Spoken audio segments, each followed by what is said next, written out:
Yeah, I think you can start, my lord. Okay. Yes, good morning, everyone. Can you hear me? Yes, I can hear you. Good morning, everyone. Good morning, my lord. Yes, good morning. Good morning. Honorable Justice of the Justice of Nigeria, the Chief Justice of Nigeria, Honorable Justice K.M.O. Kekereku, JCON, and all other justices of the Supreme Court here present, Honorable Justice Monica Dongban Benson, CFR, and other justices of the Court of Appeal here present, my lords of the High Court and Federal High Court, respected participants across Nigeria and beyond, and representatives of the International Association of Women Judges, I have the pleasure to welcome you today to this very important webinar on by the Willow Project. The Willow stands for the Women in Leadership in Law Program, and it's a project of the International Association of Women Judges that is implemented in Nigeria by the National Association of Women Judges, of course, with the general support of Co-Impact. Co-Impact is the global philanthropic organization that has been behind this Willow project from the onset. So, like we all know, IAWJ, the International Association of Women Judges, is a network, it's a global network committed to advancing the advancing the equal justice for women and girls in Nigeria, in the world, in the judiciary, and also to promote inclusion as well as in leadership and integrity for women in the judiciary. And so the Willow Project is part of the Willow Project. It's through that Willow Project, IAWJ and the NAWJ have been able to build sustainable leadership pathways and also identify some of the challenges that are being faced by women, judges, magistrates, and judicial official within the judiciary. So the Willow is not just about titles and positions, it's about impact and ensuring that women have a voice, an equal opportunity to thrive. So this is one of the platform in which the Willow is supporting the issue of legal justice and a movement of justice, a judicial system that is more inclusive, more balanced, and more responsive to the youth, to women who serve them. So as a woman in judiciary, I also understand the need to balance duties and responsibilities as well as serving the law and also preserving oneself. So there's a lot of striking a balance between your duty and also your well-being. And so part of this conversation is to center on balancing these responsibilities, also caregiving role, institutional support, and generally just identify some of the means and structure that are being put in place by some leaders and as to how to ensure that we have a proper, as women, we have the proper structure and proper support in order to thrive. And so I'm not going to speak for long. I'm just going to maybe highlight a few of the objectives and the reason why for this webinar, which is basically to also highlight some of the challenges faced by women, judges and magistrates and legal officers within judiciary. Also to explore some of those institutional and policy measures that are being put in place by some jurisdictions in terms of creches, facilities that will support and help women in terms of their productivity and in participation in participatory role. Also, the program will also explore and discuss some regional as well as global measures and best practices in the way women ensure their roles and their caregiving participation. Anyway, I'm going to call on Honorable Justice Chinwe Iyizoba very shortly to give us an opening remark. Honorable Justice Chinwe Iyizoba is the lead team of the Willow Project. The Willow Project, like I said earlier, is a Women in Leadership in Law program. It's a program of the IWJ, and it's the pilot scheme it's in 5 different countries, Nigeria inclusive, including Mexico, the Philippines, Kenya, and I think South Africa. And so Nigeria the program has been implemented in Nigeria through the National Association of Women Judges, which comprises of 6 members. 2 of them are the judicial coordinators. Honorable Justice Chinwe Iyizoba is the lead team.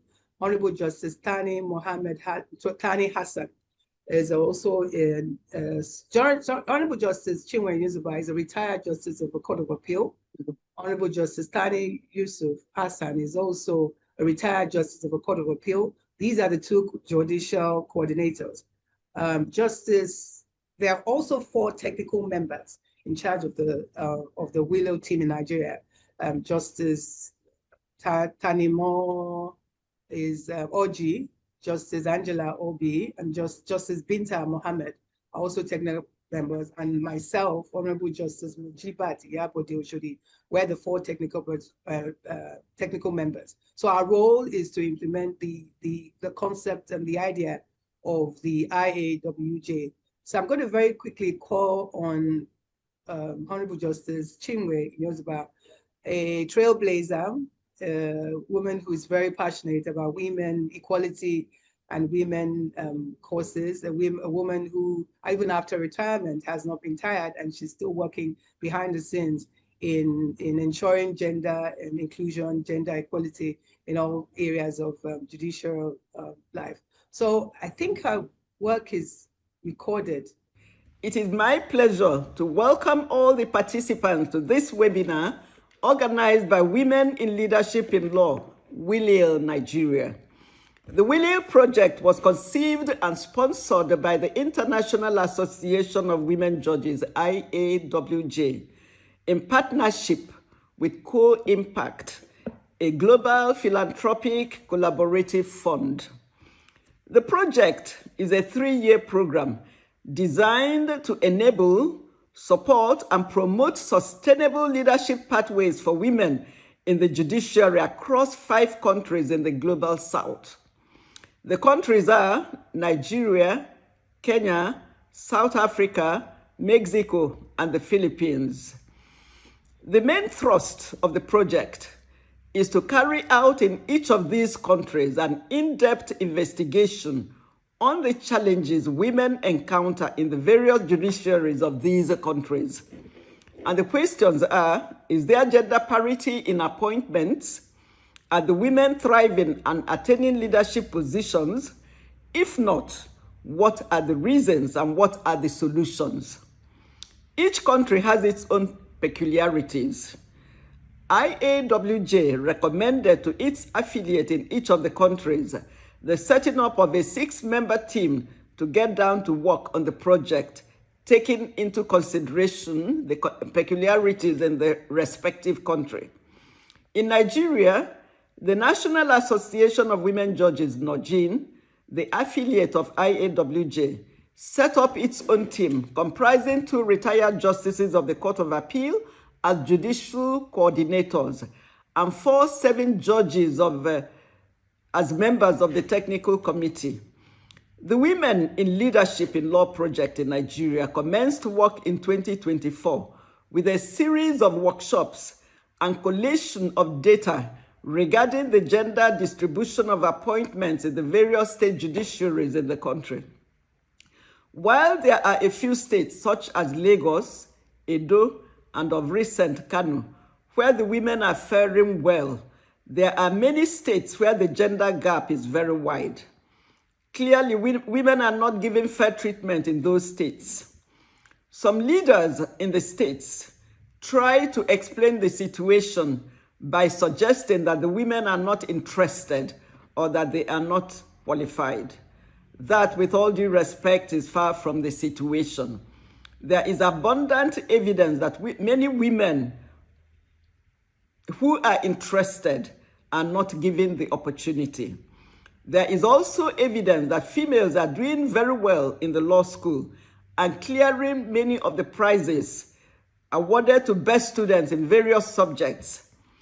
In my nearly 5 decades as a lawyer, serving in various capacities, I have noticed that the number of women at the point of graduation and at the point of career progression in the legal field are at odds. In other words, the rate of career progression is far below the rate at which highly qualified and competent female lawyers are being churned out from the law school.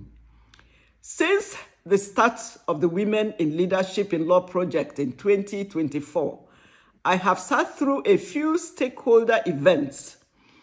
Every stage of a woman's life, especially in the patriarchal society we live in, seems to be designed to shut her out from certain life goals and career opportunities.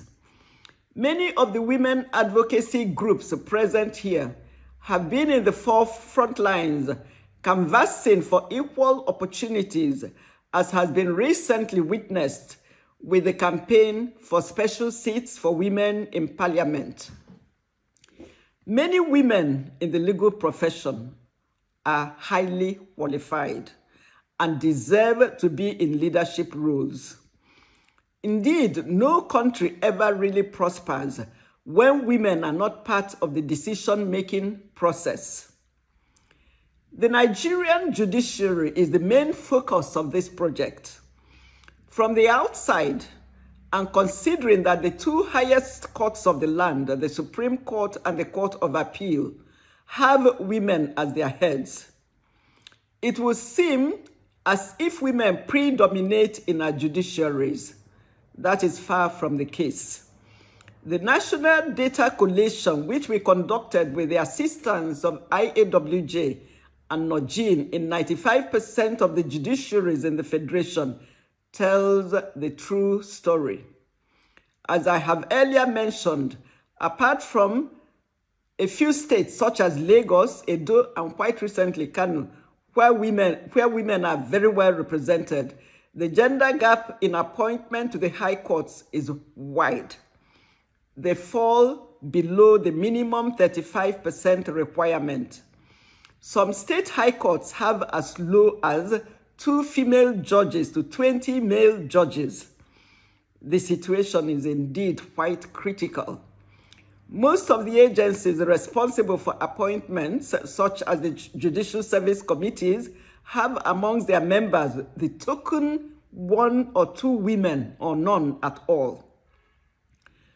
Further investigation revealed that the few women who get appointed to the high courts enter the system a little late, making it difficult for them to attain leadership positions before retirement. The fact is that the judiciaries do not make it easy or conducive for women of childbearing age to enter the system early.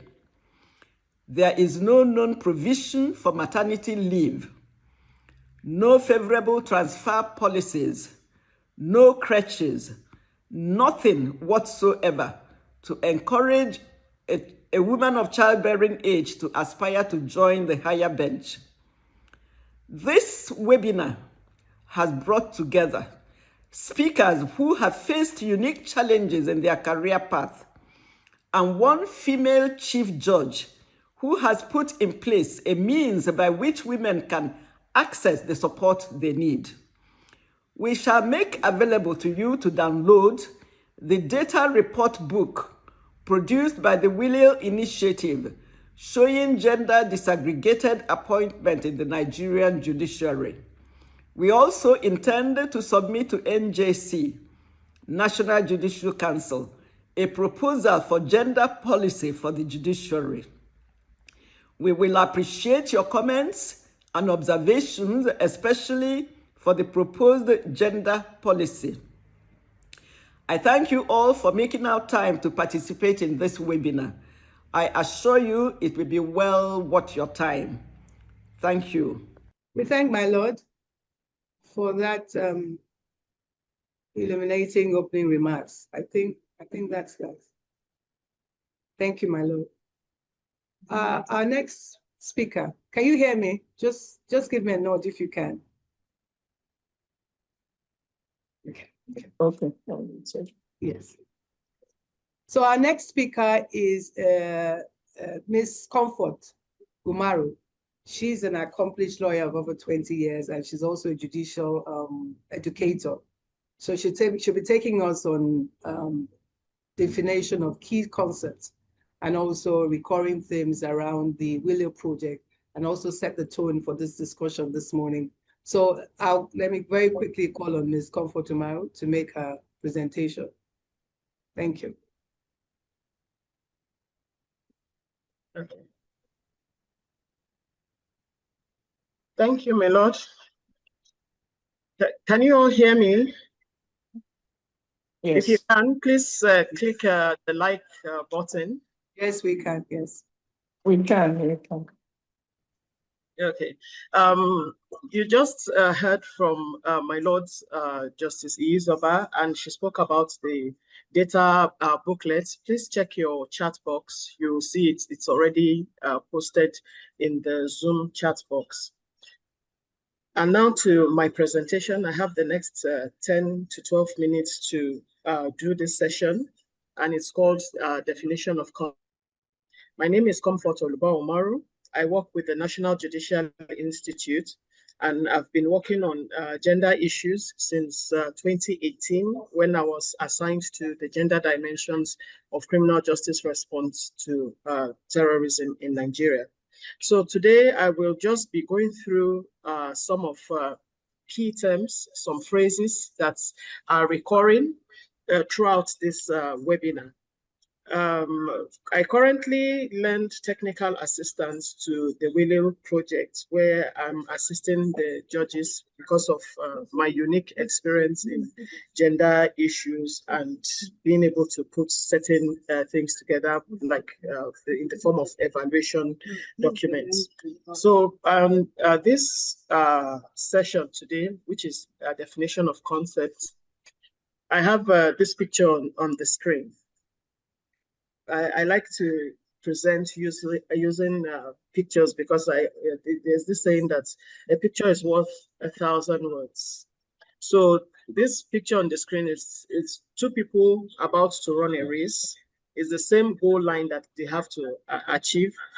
So here you are looking at these two people. One is a man, one is a woman, and one person has lots of obstacles right in front of them. So, and they're asking, saying, what's the matter?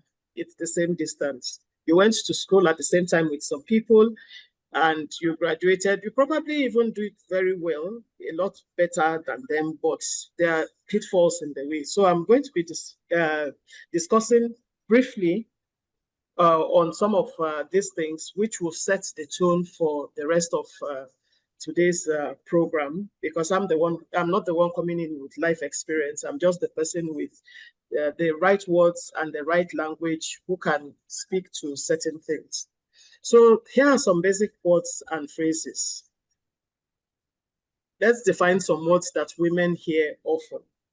In the Nigerian context, I like an interactive session. So for all the participants who are here, if you can click on that button for me, click on it if you have heard this sentence before. This sentence I'm about to utter. When you've ever been in a quarrel with somebody and that person has ever said, I keep woman like you for house. If you have ever heard that phrase in the heat of an exchange, please click that button for me. I've heard it a couple of times because maybe I'm kind of opinionated and that particular sentence thrown at me. So let's define certain basic words. The reason this session is here is for just one reason, and that is because most people step into certain rooms. Yes, this is women in leadership in law. You would ordinarily assume that these words are given, they form part of your everyday sentence, but it's also not safe to assume that everybody is on the same page. I've had the opportunity to step into one occasion where somebody totally misread a basic word like what gender means. And then there was another instance where it was coming from a very young person, and the person had to take it from a different angle to make it seem like I had an ulterior motive for speaking about gender issues at a different place in the particular spot I came.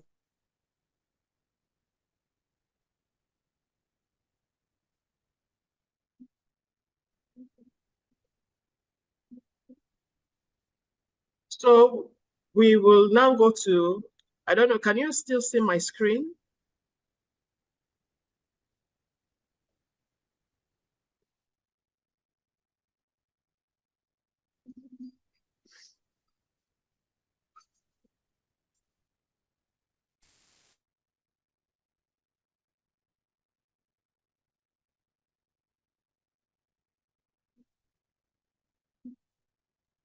No, we can't see the screen. No, we can't. All right, now we Okay, can. can you see my screen? Okay. Now we We are Can you seeing see it me now? We are seeing it. Yes, we Okay. can. Yes, we can. Oh, so let me define some basic concepts. Gender. Once the word gender comes up, they say, okay, they think maybe it's some kind of movement. But just look at the simple dictionary and you see that gender is the role that society assigns to different sexes. If you are a man, this is the kind of role society expects of you. If you are a woman, this is the role society expects of you. That is gender simplicity. And then we now come to the next word on the screen, which is intersectionality. I had to take a whole course on this particular definition of this particular word and how especially it affects women. And intersectionality is simply defined as the interconnected nature of social interaction, such as your class, your race, your gender, and how they apply to you as an individual, how they apply to you as a group, and how it creates certain overlapping distinctions. So most of the time, the reason I had to bring intersectionality into this discussion is because when you are stepping into certain spaces, we are all meeting together as lawyers, but our different experiences along tribe, along regional, along family upbringing, along religion, it's different. And those different aspects of your life, they come together to make you the individual that you are. And as such, your outlook in life is going to be different. The opportunities available to you, depending on the region or where you live, is going to be different. So those little things are things you have to consider, that what are the elements that come together to make Comfort Tomorrow who she is, and what authority or what moral high ground or what experience do I have that I'll be able to talk to somebody or advise somebody along a certain line, knowing that where their own shoe pinches is not where it's pinching me. So intersectionality is a concept that we have to understand as women who want to step in this space. Next thing on the screen is childcare. Childcare for children. Why childcare is what most parents need while parents are at work. Next thing there is unpaid labor. Unpaid labor is basically work, no pay. And unpaid labor is highly underrated in especially the work that women do, especially around their house, like domestic work. If you have to monetize your cooking, your cleaning, and everything it is that you have to do to put your children together, to put your home together.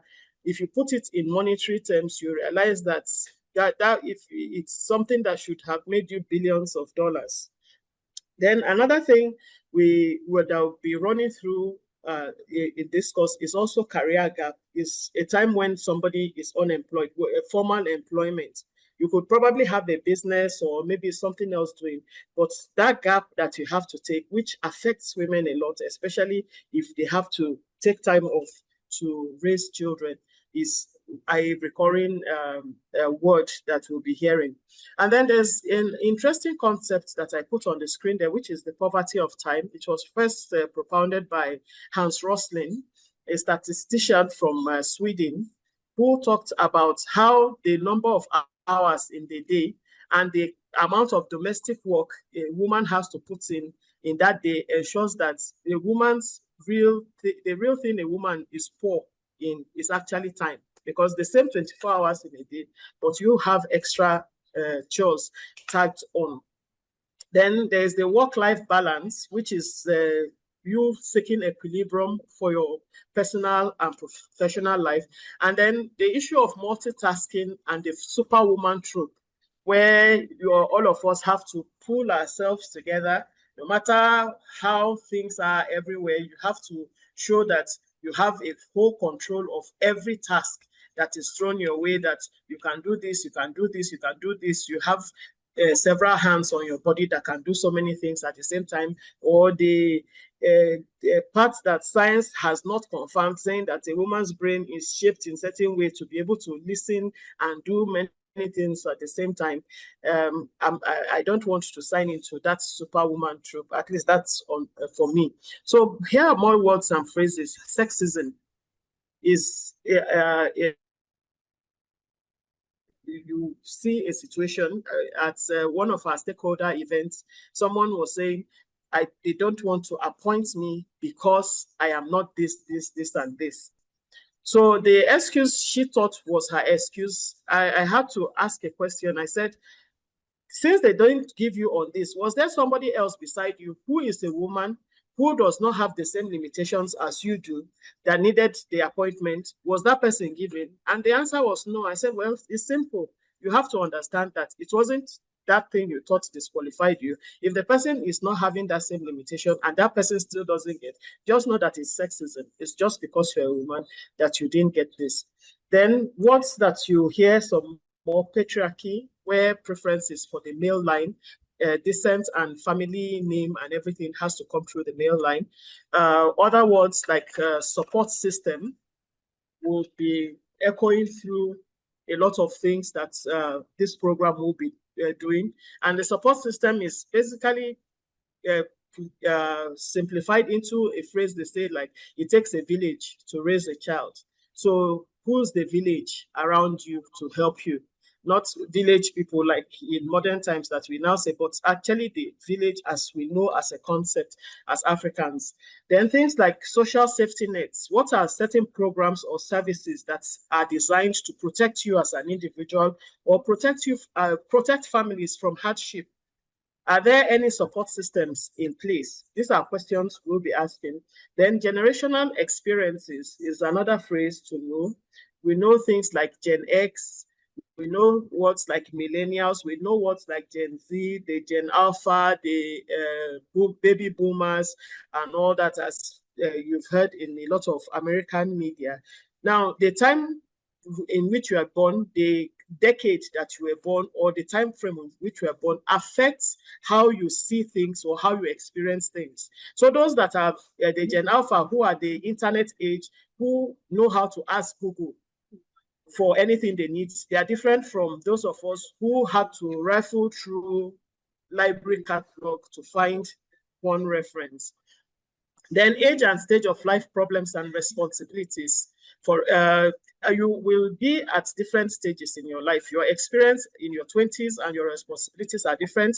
What you face in your 30s will be different. What you face in your 40s will be different. For somebody like me, I arrived at a particular age where I was just in time to be a caregiver to aged parents. And it will cost across so many things. The age and that stage of life, where from a lot of interaction with judges and magistrates, you either go from being at the stage where you are raising children, you are either looking after aged parents, or you just be in time to be a grandma, to have to follow the concept of what we Nigerians call omugo, where the woman has to put aside time to go help with childcare for her descendants. So the next slide here on my screen is a cartoon titled Meritocracia by a cartoonist called Kalin from, I think it's Peru or Chile, who put up this cartoon and has drawn quite a lot of discussion over the years, showing a professional woman. And these are all the chores that are right in front of her, as opposed to her male colleagues, who, if they have a wife at home, those chores are being done for them, and they have to do all those things. So this particular illustration has followed me through a lot of the gender classes that I have taught over the years. Now, the next photo, which is also sometimes, it gets a nod of approval from a section of the hall and gets a frown from another section of the hall, is basically showing a woman with multiple hands doing the same chores. Now, what I tell people each time I do some of these classes is that I switch between these two pictures. And I said the women in this picture and the woman in this picture have something in common. They are doing the same set of chores, but the only difference is their income level and their access to electricity. That is the difference between these two people that you are looking for. And I tell people that if I'm not careful, if my income falls just a little bit, or I make a bad decision, I can go from this woman to this woman in a blink of an eye. So this it's also one of the illustrations I use when I do victims and witnesses classes and access to justice for women coming to the courtroom, to show that when a particular woman that is of this particular income level that you are seeing on the screen, if you adjourn a case and she has to put all these jobs on hold, your next court date, she might not show up. So I use this photo for my arguments. Recurring themes that will be coming up further: indigenship, appointment criteria, mentorship, networking, leadership opportunities, and gender parity are recurring themes that will be coming up in the course of the day and over time in this William project. So we have come to this session of, as women, should we ask for concessions? Should we strive and fight for special considerations for us, based on all these things that I've listed out, that these words, these concepts, they affect us? So should we be asking for concessions? Should we be asking for considerations? So in one of the things I've been doing in recent time was to go back to school to learn legislative drafting. And the first thing I was told at the class was that laws are gender neutral. Where Violence Against Women Act had to be recouched to say Violence Against Persons Act before it could pass. The Gender Equality Act, some people will show up at the National Assembly and say that it's not constitutional. And yet you look at the Nigerian Constitution and you realize that the Nigerian Constitution is not gender neutral. I did a whole segment once on the gender considerations of evidence, took the Nigerian Evidence Act and saw how many times married woman is mentioned in the Nigerian Evidence Act. So this is one of the things that we have to consider, saying laws are gender neutral, and then we know that they really aren't gender neutral. So if it's not gender neutral, shouldn't we now say we should step up and ask for certain considerations? There are certain indices of when safety and childcare is added. This came from a number of magistrates where they complained that the reason they have problems with female magistrates is they insist on being within the city center. It's only the men that will agree to be posted to the outskirts, into villages and all. And I asked a simple question. Most of them are at a particular age where they have to ensure that if they are in city center, they are safer, so that they don't end up in places with communal clashes And they have to consider if they have children, will they, if you send them to villages to sit as magistrates, will they have access to good schools for their children? So we look at things like recognition and recommendation in your current workplace. Will all these things affect you in your current workplace, saying, let me strive for this particular position, will I get it? Will somebody say that, oh, because you have small children, we are not sure if you will always be available, will we give you this job? And then knowing how to avoid pitfalls and traps. When you want to step forward to get certain things, will you be likely to say, look, I want to get this particular position? Will you face harassment? Will there be elements of sextortion involved if you want to step forward? Now, the second part of my presentation is for me to speak on the women, business, and the law, the World Bank Group reports on women. I'm going to just read directly from there, and then I will put in my slide and share in the chat box the website for the Women, Business, and Law website, that where this report was gotten from, and some of the insights from that. Now, when you hear the World Bank, for us Nigerians mostly, you think that it's about to be somebody talking about loan coming in for us or something. Meanwhile, there's been a lot of things that they are tracking along certain economic lines about a country.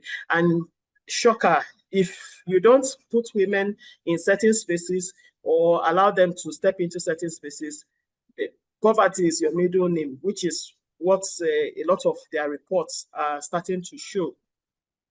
So in the reports, they wrote recommendations to the government. They have put the recommendations online because my time is almost up. It's basically recommending to governments to enact laws, reform laws, have public policies that will empower women, improve laws that improves women's safety, access to childcare and business opportunity, to establish framework to support the effective implementation of laws, and prohibit sexual harassment in workplaces, prohibit sexual harassment in public spaces, in education, online violence against women, financial support to parents, legally binding quotas for women on corporate boards, and quite a lot of recommendation, equal retirement benefits for women and all that. This is the World Bank looking specifically into key areas. But here's what the World Bank report says. That I'll have to read this one out. It says that the gender gap in the workplace is massive, in fact, much wider than previously thought. Although economies have made notable progress over the decades in enacting equal opportunity laws for women, today women enjoy less than 2/3 of the legal rights available to men, not 3/4 as previously estimated. The lower number reflects the major deficiencies revealed once two new key indicators were tracked for the first time this year. And those key indicators was safety and childcare. So, and it says that deficiency in these two areas discourage women from entering the global workforce. When these additional indicators are taken into consideration, no country provides equal opportunity. No country provides equal opportunity for women. Also, most economies also score poorly in laws pertaining to childcare. Women spend on average 2.4 hours a day more on unpaid care work than men, much of it involving children. Expanding access to childcare tends to increase women's participation in the labor force by about 1 percentage point initially, with the effect doubling within 5 years. Only 62 economies, which is fewer than a third, have established quality governing childcare services. As a result, in 128 economies, women may think twice about going to work while they have children in their care. So you now see the underlying reason for this webinar being convened today. Another factor that that report looked at, which was come in later when the presentation on indigenship comes in, is who chooses residence and domicile in a marriage? The World Bank asked that question. And the answer, we all know, you get married and move to wherever your spouse says, not unless it's, the woman is from maybe a part of the world that their passport holds some kind of power. Another question that report asked was, do women get jobs same way as men do? What extra hurdle do you have to jump through if you are a woman, if you are applying for the same job as women, as men? Will you be asked certain questions? Are you married? Do you have little children? Do you plan on having children soon? Because everybody will worry if you are at a particular stage in life to know whether they want to hire you or not. Safety in public spaces like public transportation. How safe is it for you to stay in a workplace till as late as you want to and not have to face danger? Are there any travel restrictions if you are a woman? Do you need to get approval from anybody before you can get a passport, or do you need permission before you can travel, or do you need permission before you can travel with your kids? Things like passing citizenship to children and foreign spouses were some of the questions asked in that report. So at the bottom of the screen, you see it, wbl.worldbank.org is the website where this report is located. So that is all from me. On the screen is the email for the Willow Nigeria project. For drop your comments in the chat box, or if it's maybe a longer discussion or need to reach any of the project team or to reach the correspondence desk, it's willowprojectnigeria@gmail.com. So thank you so much for this time given to me. I will be signing off for now, and thank you very much for listening. Thank you. Well, don't sign off totally, because if we do need to ask if there are questions, Ms. Comfort, please get ready to address and answer them. Thank you so much for that wonderful presentation. That was very, very educative. Thank you. So very quickly, we'll move to the very first session, the plenary session of the day, which is titled Gender, Roles and Concepts. So the session just basically tries to will seek to examine the traditional expectations and caregiving responsibilities, as well as the institutional structure that would support the growth and influence the growth of women in the judiciary. So the session promises to be very interesting. It's a session that will share stories of innovation and courage. And it will also share stories about how women have been able to balance some of their caregiving roles and responsibility with professional distinction, and how leaders have also been able to build workplaces that have that now reflect, fairness and inclusion. You'll hear all of that in this session. Our first speaker is Honorable Justice Adenike Josephine Coker, JP, of the Lagos State High Court Judiciary. She's also currently sitting in Gambia, in the Gambia High Court at the moment, but she's joining us from Gambia, and she would generally just explain the interplay between gender roles and caregiver responsibility, as well as institutional support that has aided, that has empowered women in their journey in the judiciary. She'll also share practical insights of practical examples of how women have been able to navigate this journey and the demands of family, work, life, and service. And so very quickly, the presentation promises to reflect some of her past experiences and how she's been able to, over the years in the judiciary and Lagos State. Justice Coker, the floor is yours. Thank you so much. Thank you, my Lord, the moderator, Honorable Justice Oshodi. Thank you very much. Good morning to everyone.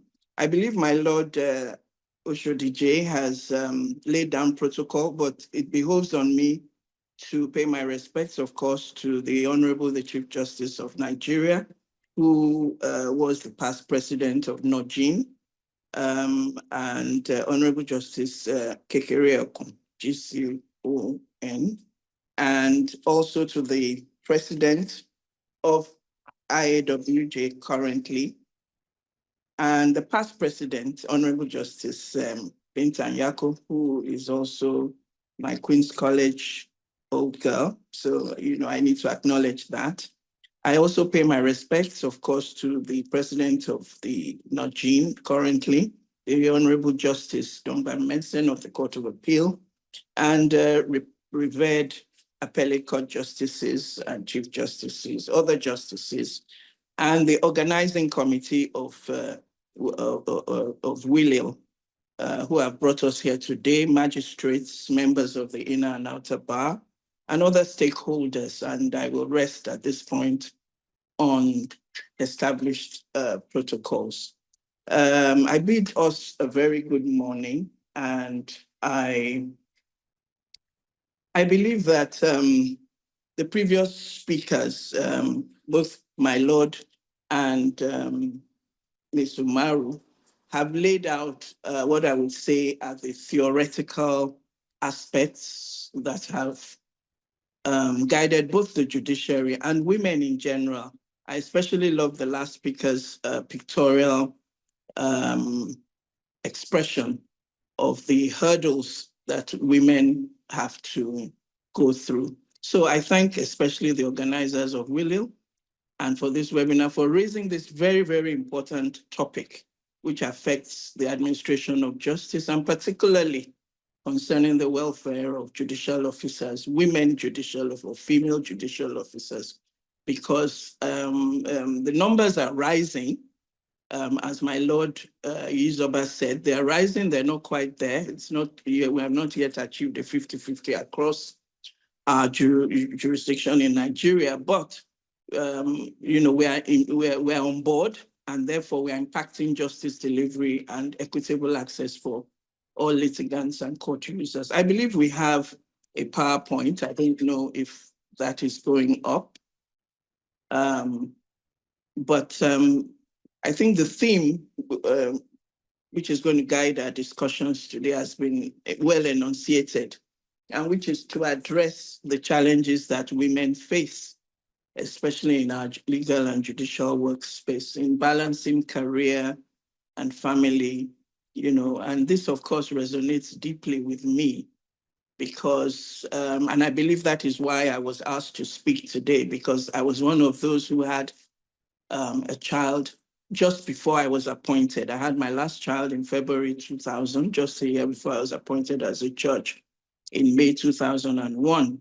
And it was, I would say it was God working at his best time, because I had been shortlisted the previous year, but I didn't know that I was about to be blessed with a child. So in fact, my disappointment was the blessing of my last son. But anyway, so I was sworn in when my son was just a year and a few months, and therefore no longer a baby in arms. He was no longer breastfeeding, but he still needed the nurturing of his mother. So as just by way of background, just to, let people know my relevance and the angle from which I intend to present this short words. At that time, my mother-in-law was still alive, bless her. And also I had an older cousin, so I was one of those who had the traditional setup, which may not be the usual these days, where my mother-in-law we were living together. I also had an older cousin, so they were in permanent residence. And even then, the hiring of housekeepers or house help was not very difficult at that time. It wasn't as risky as it is now, so we had a lot of house help going in and out. Of course, my late mother was also there, but she was what I call a professional grandma. She was, she was high up on the professional level. And so, her own time was not a 24-hour thing. But I have decided to discuss this aspect of this very topical issue in practical and informal terms, because I'm sure we're not here to be lectured with theories and or case citations. However, it is good to start with the notion that whilst Nigerian law does not contain comprehensive statutory provisions, especially on the topic, several legal frameworks and judicial pronouncements acknowledge the importance of certain principles. So I'll just run through them very, very quickly. Section 36, of course, of the Constitution of the Federal Republic, where we're all aware of that, which postulates for fair hearing and access to justice. And so in the sense that the courts must be functional and efficient and structured, because that word is going to come up a lot, in such a way as to allow parties, including those with disabilities, to access justice. Now, the question one asks, especially because people with disabilities, it's politically correct now to just say challenge. So the question is, does that include pregnant judicial officers? Are they challenged, or are they perceived as challenged in the productivity? And then there's the Discrimination, of course, Against Persons with Disabilities Act, which is 2018. And of course, that provides for provision that will ease access into courts. Right now, I'm not aware that there's any judge in our jurisdiction that is challenged in that way. But nonetheless, it is something that there are many lawyers. In fact, recently, I believe there was a senior advocate, though a man, who is physically challenged. And so the issue of ramps, lifts, restrooms, that's what that act does. More relevant to us as judges is judicial welfare and working conditions. Although there is no specific statute or addressing judicial work-life balance, the principles of fair hearing, natural justice, and administrative efficiency, as recognized in the case of Federal Civil Service and LIO, emphasize the need for humane and reasonable conditions. Also, the NJC, the National Judicial Council of Nigeria, has issued guidelines aimed at improving the welfare of judicial officers. So in addition, I believe we're on the next slide now. So in addition to that, we also know that July 25 was declared as International Day of Judicial Wellbeing by the United Nations, and that day coincided with the adoption of the Nauru Declaration of Judicial Wellbeing in 2024. So it is a day which aims to raise awareness about physical, mental, and emotional burdens faced by judges, particularly female judges. Then, of course, you have the practice directions in various courts, which were necessitated by COVID, and it prompted our courts to adopt practice directions permitting virtual and remote proceedings, which may also have helped a lot of female judges, because then, as we saw from the pictures that the previous speaker showed, you could actually you could stay home and do, some of those things and then have your remote hearing. So you didn't have to, travel out. It reduced travel demands, and it improved accessibility for litigants. And we personally in Lagos State did, get that guidance from our Honorable Chief Judge, Honorable Justice Aluba. And, the practice directions really helped. I was sitting in the criminal division at the time, and I remember that, we were able to clear out some of the cases, particularly the plea bargains, where there was no controversy as to the cases. And finally, of course, the National Judicial Council guidelines, which I'd already mentioned, and it encourages the adoption of the modern technologies that I've just talked about. And this helps to reduce backlog. So having laid that foundation, I will move swiftly to the subheadings that were given to me to address. And the first one is the gender role. As the previous speaker has also mentioned, that usually when you talk about gender, it connotes a feminist movement in the minds of many, but it's not necessarily so. For example, and she also said that gender is, she defined it as something that is almost prescribed by society. And what I have said is that many people, why am I getting an echo? Everyone assumes that every woman wants children, or that even those who want children will have them, and further that those who have children will be maternal. It's not always true, but that's a different topic. Some men are even more maternal and hands-on than their wives or mothers of their children. So having said that, as women, our roles appear to have been genetically, morally, physically, and culturally ingrained in society, and fully oriented to being the main caregiver for the caring and nurturing of the home and children, whether fairly or unfairly.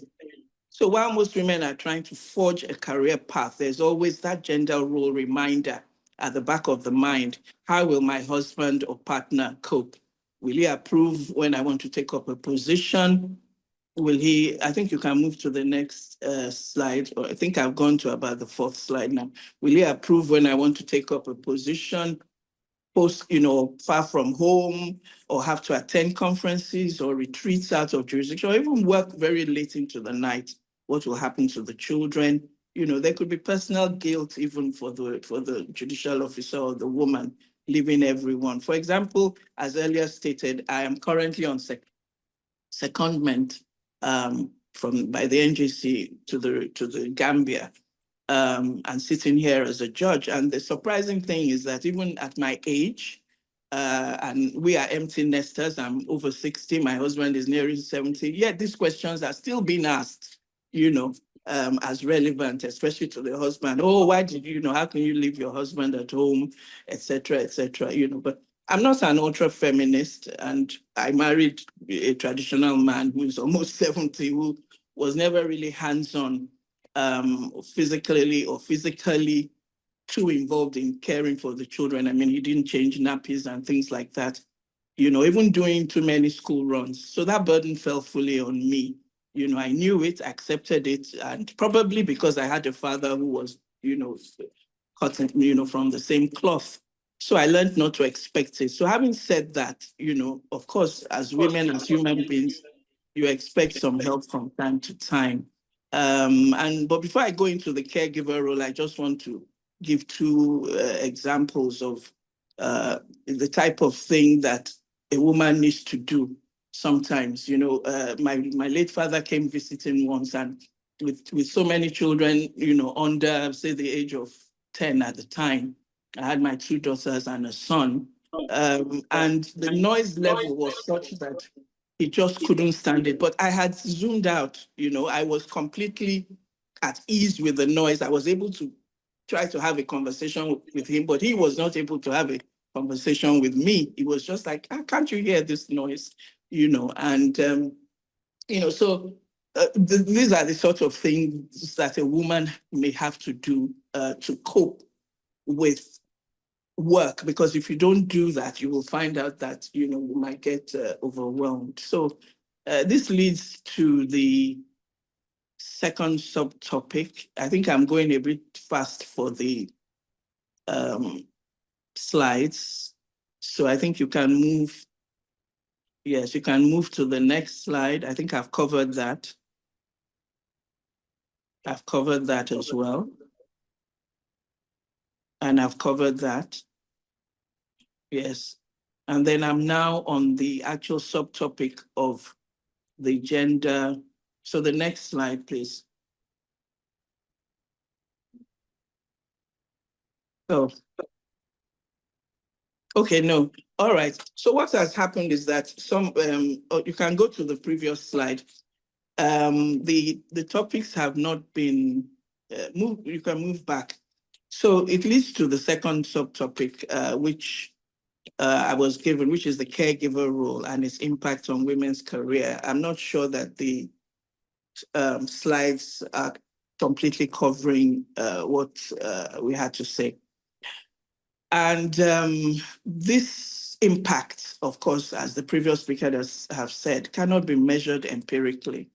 because some of the sacrifices of caregiving by women, especially career women, is not easy to quantify. It's of inestimable value. For example, I had to rush home during my lunch break to pick the children up from nurseries. When you go there, you are not sure what you will meet, the house help on top of it. Is the child well? And each day was never the same, So you may have calls to the office, from the office saying there's something to be done. And I'm juxtaposing pre and post judicial experience now. So as earlier said as well, without having to repeat oneself, some women lose jobs on the way because of this lack of flexibility, in trying to balance these two things. And I was discussing with some of my colleagues before this webinar, and we were talking about how women, actually career women, especially judicial officers, you finish your work in court, you go back to chambers, you do the same as your male colleagues, but then you have to start another job when you get back to your home. So you're doing everything that is shown in those pictures again. So it's a burden and a ball, or you're juggling balls that maybe our male counterparts may not need to do. And so this may lead in some cases to early retirement. It may lead to, illness, which you have to manage. I know a retired judge who retired recently voluntarily because her hand, she was using her hand, because of the manual situation in certain courts. And her doctors advised her that, she might lose use of that hand if she doesn't give up the job. So she had to give up the job. As they said earlier, as the speaker said, some are overlooked for promotion because of the output. Productivity may be low depending on what the support system in your home is. Unfortunately, childbearing is not something that most women can postpone biologically until they have reached the pinnacle of their career where they can control their time. But of course, it's easier in recent times now with the option of sperm banks, adoption, surrogacy, and things like that. And some women, in order to manage this juggling, have had to take children to work. Some judicial officers have had to do that. I know a judge colleague who initially was offered judgeship, but she took on being a magistrate first because she said she had she wanted to care for her children. She wanted to be hands-on. And what then happened was that this was in 2001, and it took her 20 years before she could become a judge, something she didn't envisage. She just thought, oh, I'll take off a few years and try to, care for my young children. And so she was appointed as a magistrate at the same time as we were appointed judges. And she's only just been appointed a judge maybe 4 years or 5 years ago, which was not her expectation at all. Another colleague had to take her children in because she said they only had male house help at the time, and she had 3 girls, little girls at home. So the issue of leaving them at home was not possible. And she was a magistrate for many years, just so that she could ensure that she had this direct oversight on her children. So there are also lawyer friends who gave up work simply because their husbands insisted that they do so to look after the house. And in one case, it was particularly ludicrous because apparently the husband came home and found the children in all sorts of states of half undressed and not looking unkempt, and insisted that she should stay home because he didn't like the way the children looked. And then another has an autistic son. So, she had dreams of coming onto the bench, but she was finding it very, very challenging at the time she had her son. And so she missed that career path. So, the sacrifice of caregiving cannot be overstated and it is underrated. And finally, the point needs to be made that when one has made it to a high position or pinnacle of one's career, of course, the higher you go, the busier it gets with more responsibilities, late meetings, training workshops. Some things have to give for the other. So I'm sure we're all familiar, as has been said, with this constant juggling, balancing act. And maintaining a healthy balance has never been easy. It's never easy. And many times you have to, do it on a day-to-day basis so that your mental health is not affected. So the conclusion of this segment is therefore that the manner of impact on career of women in the profession may differ from woman to woman, or the support system in the home, number of children, no children, the spouse, the partner, if any, the location of your work, the court. This previous speaker had said how some women didn't want to go to the outskirts, or they feel that certain places are more attuned to a man. Even in the Gambia where I am now, some of us are running away from distances like Basse, which is like going to Badagry, or other distances, Brikama. We want to be in the center. We want to be in Banjul or Bakau or Kanifing, which are closer to the center for obvious reasons, which had been highlighted before. So, whilst it's the sacrifice, you have to make the sacrifice, because of all these factors, it may come with its own collateral damage, which has been highlighted by this previous speaker, of, slow career movements, delays, even in coming on board and, so many other things. And even though the previous speaker had said something about it may not be because of all these things, but just because you're a woman. But the fact that you're a woman and have to do these things is also, in my humble view, a factor that could put some hurdles in the way of career progress. And then the third subheading, which I was asked to speak on, is the practical and institutional support. And I speak from the judicial perspective of 24 years post-appointment, especially as we are getting younger and younger judges of childbearing age, as we were at the time of our appointment. There needs to be legislative intervention. I think we can go to the next slide and the next one. Yes, and so there needs to be legislative intervention, a more robust maternity leave inserted in employment contracts by way of, amendments or specific legislation that addresses this gap or lacuna to allow for some leave before the birth of the child, for example, and rest after, or for, illnesses that are female related, not necessarily, not necessarily pregnancy even.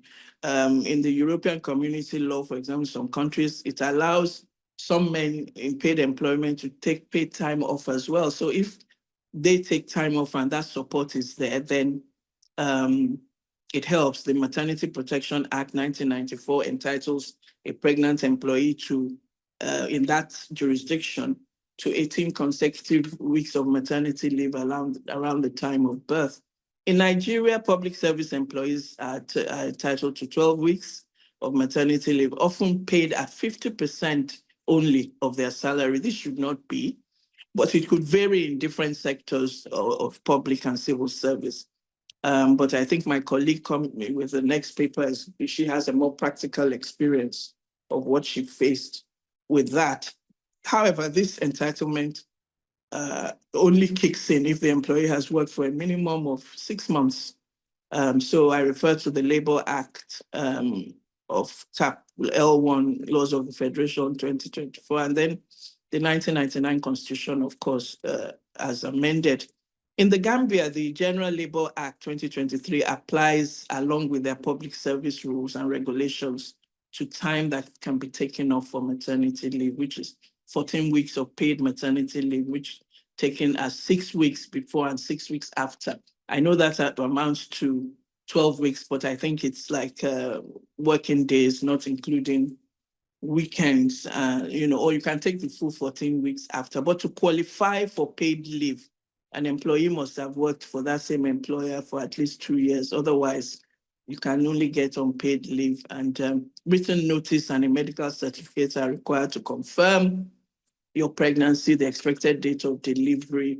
I have a colleague who just had a child a year ago. In fact, she's my next door neighbor in the Gambia here. And her experience was that there was no real provision. They were working with different rules, and so that's why we're asking for a concrete legislative intervention, especially in our common law jurisdictions, so that at least we can borrow from each other.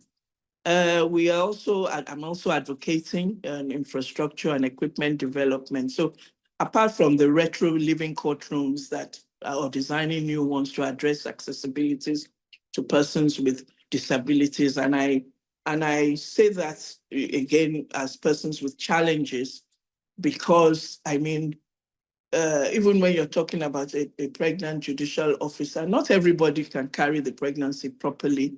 Are there lifts? For example, if a judge has to go to the second or third floor in TBS, and that is her condition because we only have stairs when if she wants to keep going, and I don't know if we're aware of a recent post on one of the social media where in Dundee, there's a judge that is actually losing part of his neuro functions, but he's still functioning as a judge with the equipment that he needs to be able to speak.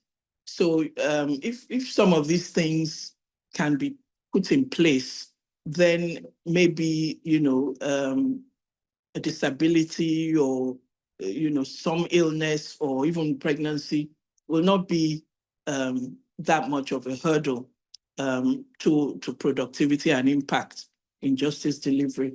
I am also advocating a common room, for starters in maybe each court or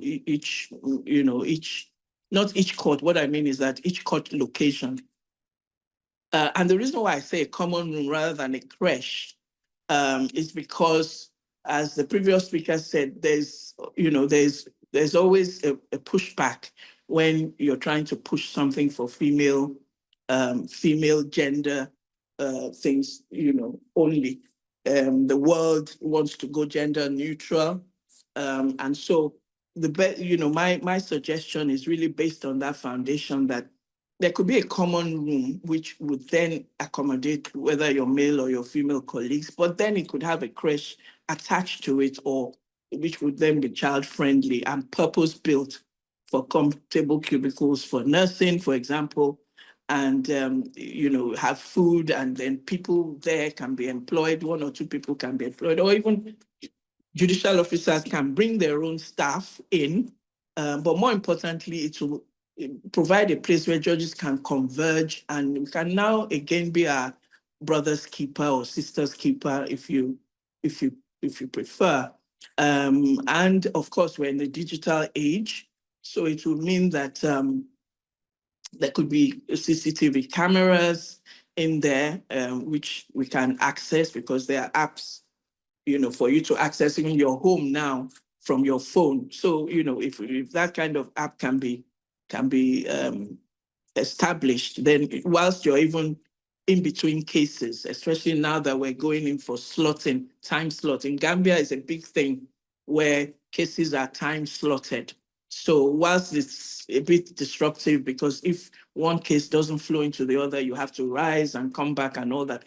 But if that is the situation, then it gives that judicial officer an opportunity to check what is happening in that common room, or even to stroll down there, to ensure that whatever the child that they brought in is is okay. So, you know, it then establishes that saying that, you know, it takes a village to raise a child, and then we can begin to help one another.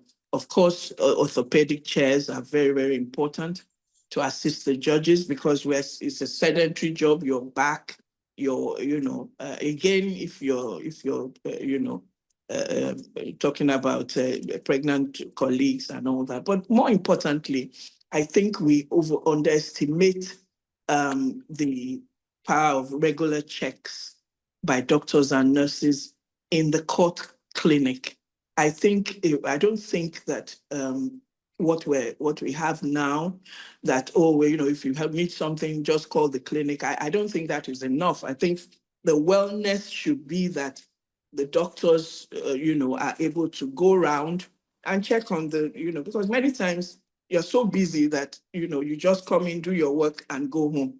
Whereas I believe we have clinics in the Lagos State Judiciary, both in Ikeja and Lagos, and it would be good if they could, you know, sometimes just get up and the doctors or the nurses and check periodically on the judges. So they should do checking up rounds instead of just waiting for the judicial officers, particularly the women, to come, because it could just be a matter of a hormonal, you know, problem, or which may lead to swollen legs, or because you're sitting all the time and all this sort of thing. So anyway, so my third is the technological enhancement or integration, which of course, you know, I talked about before, where not only do we advocate for flexible hours, but more virtual sittings. You know, in the Gambia right now, they only have like 6 pilot courts, and you know, I'm really pushing for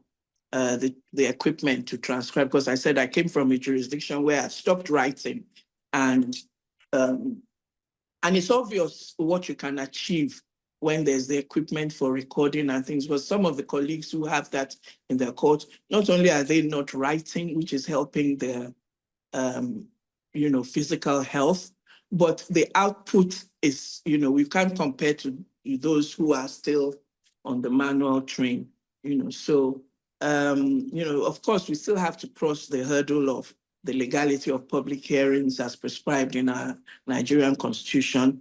We're all aware of the Supreme Court case of AG Lagos State and AG Federation. Paros Rival J, who JSC, I'm sorry, retired, GCFR, who made that statement obiter, because, you know, there wasn't an actual substantive issue to be discussed, apparently, you know. So infusion of the electronic filing and case management systems to reduce the physical strain and improve the efficiency. Now, the fourth one I put out was the mental and physical wellness programs for judicial officers.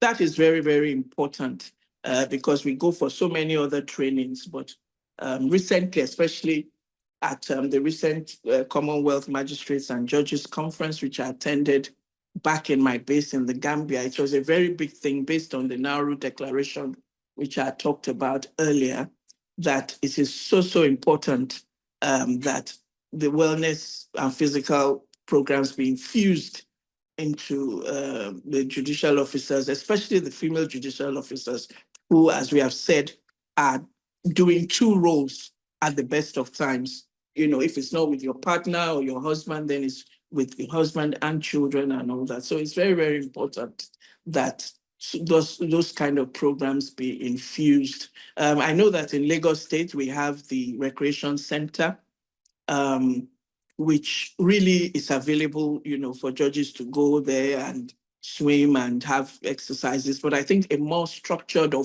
formalized program needs to be in place, so that we know that every Friday there's an aerobics instructor, or, you know, a swim coach or something, and you know, judges can be encouraged to go there, and that is female friendly, because you don't want to go to a place where you're exposing your whole body to the whole world, because in this digital age, once anybody takes a picture, you know, it can be on social media in minutes. Okay, then also the physical and cultural safety at work, which I believe the previous speaker also talked about. if you're going to be sent to the outskirts, what are the security measures that are in place against protecting against threats, violence, harassments, and things like that.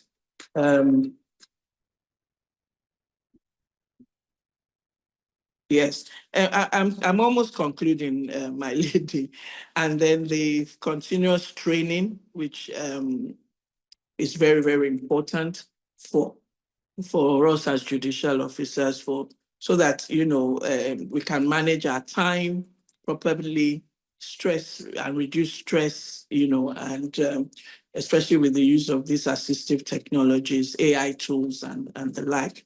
And lastly, policy development, encouragement of the overall judicial body, in our case, the NJC, the Chief Justice, Chief Judges, to develop comprehensive policies addressing workloads, leave schedules, mental health support for judicial officers in general, but also now that we have, as been mentioned, two distinguished females at the helm of the appellate courts, that slant be given to the policy development in this regard. So in conclusion, these suggestions, I believe, are practical, they are practicable, and hopefully they can be implemented in the foreseeable future. Thank you very much. Thank you so much. Thank you very much, Justice Coker. I thank you so much for sharing all of those personal experiences and insights. I particularly enjoyed the manner in which you had to juggle, life and try to create that balance. Well, of course, with that family support that you had. Thank you so much. And of course, some of the other, suggestions on how we can further help to implement, institutional supports and all. Thank you so much. I'm going to very quickly move to the second speaker. There's quite a lot of questions here, but I think since it's still the same title of gender concept, I'll just hold on to the questions for Justice Coker and then take the next speaker, and then maybe then we can take the questions together. The questions regarding pregnancy, about your Gambian experience and all of that, but I'll hold on to that because we're running behind time now. I'm going to very quickly call on the second speaker, Ms.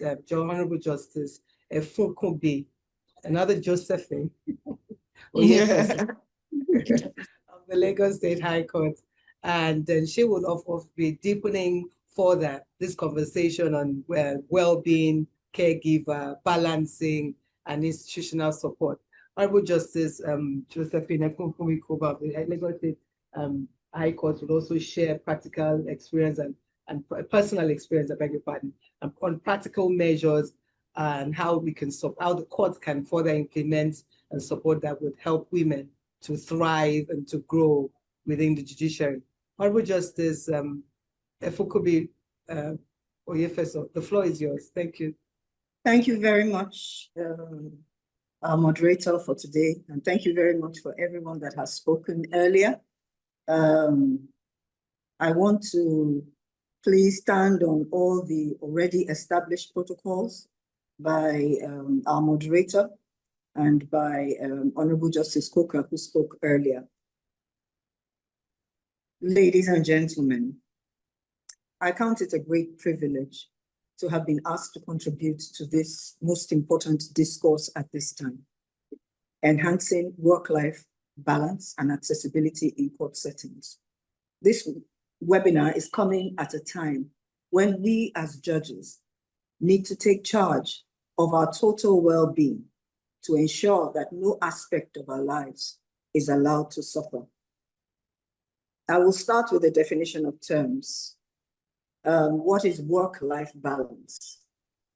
Simply put, it is finding a healthy equilibrium between work and personal activities, work and family, or work and your physical, mental, emotional well-being, which are all critical and demand equal amounts of attention. What is the use of having a flourishing and successful career on the bench and your children and home is in disarray because you neglected one in favor of the other? On the converse, what is the use of having a beautiful family and your work suffers because you do not pay adequate attention to it? There must be a balance. We must find a way to ensure that we do not sacrifice any one aspect of our lives in favor of the other. The key is balance. My presentation focuses on maternity leave and career, the caregiver role and its impact on women's careers, and case studies of organizations with dedicated facilities. I start off with a personal story of my own. I was sworn in to the High Court bench on the 24th of May, 2001, at the age of 40. I had 2 children at the time who were aged 5 and 6 respectively. I was done with having children, or so I thought. God had other plans. I wasn't aware. 2 years later, I began to feel funny. My sister, who is an orthodontist, advised me to do a pregnancy test. And I was like, pregnancy? No way, that's not possible. She went out herself and bought the test kit because I was having none of that. I did the test, and lo and behold, it came out positive. I was shocked. I was flabbergasted. Every adjective you can use. It was not on my radar at all. Also, from what I had gathered, it had never happened on the High Court bench in Lagos. So what did I do? I put all my efforts. I put my all into my work. I did not allow pregnancy to affect my output. And I know that, it doesn't happen like that for everyone, but I thank God that I was able to. I sat every day. My rulings and my judgments were delivered as and when due. I sat till Friday, the 5th of March. I had my baby on Monday, the 8th of March, 2004.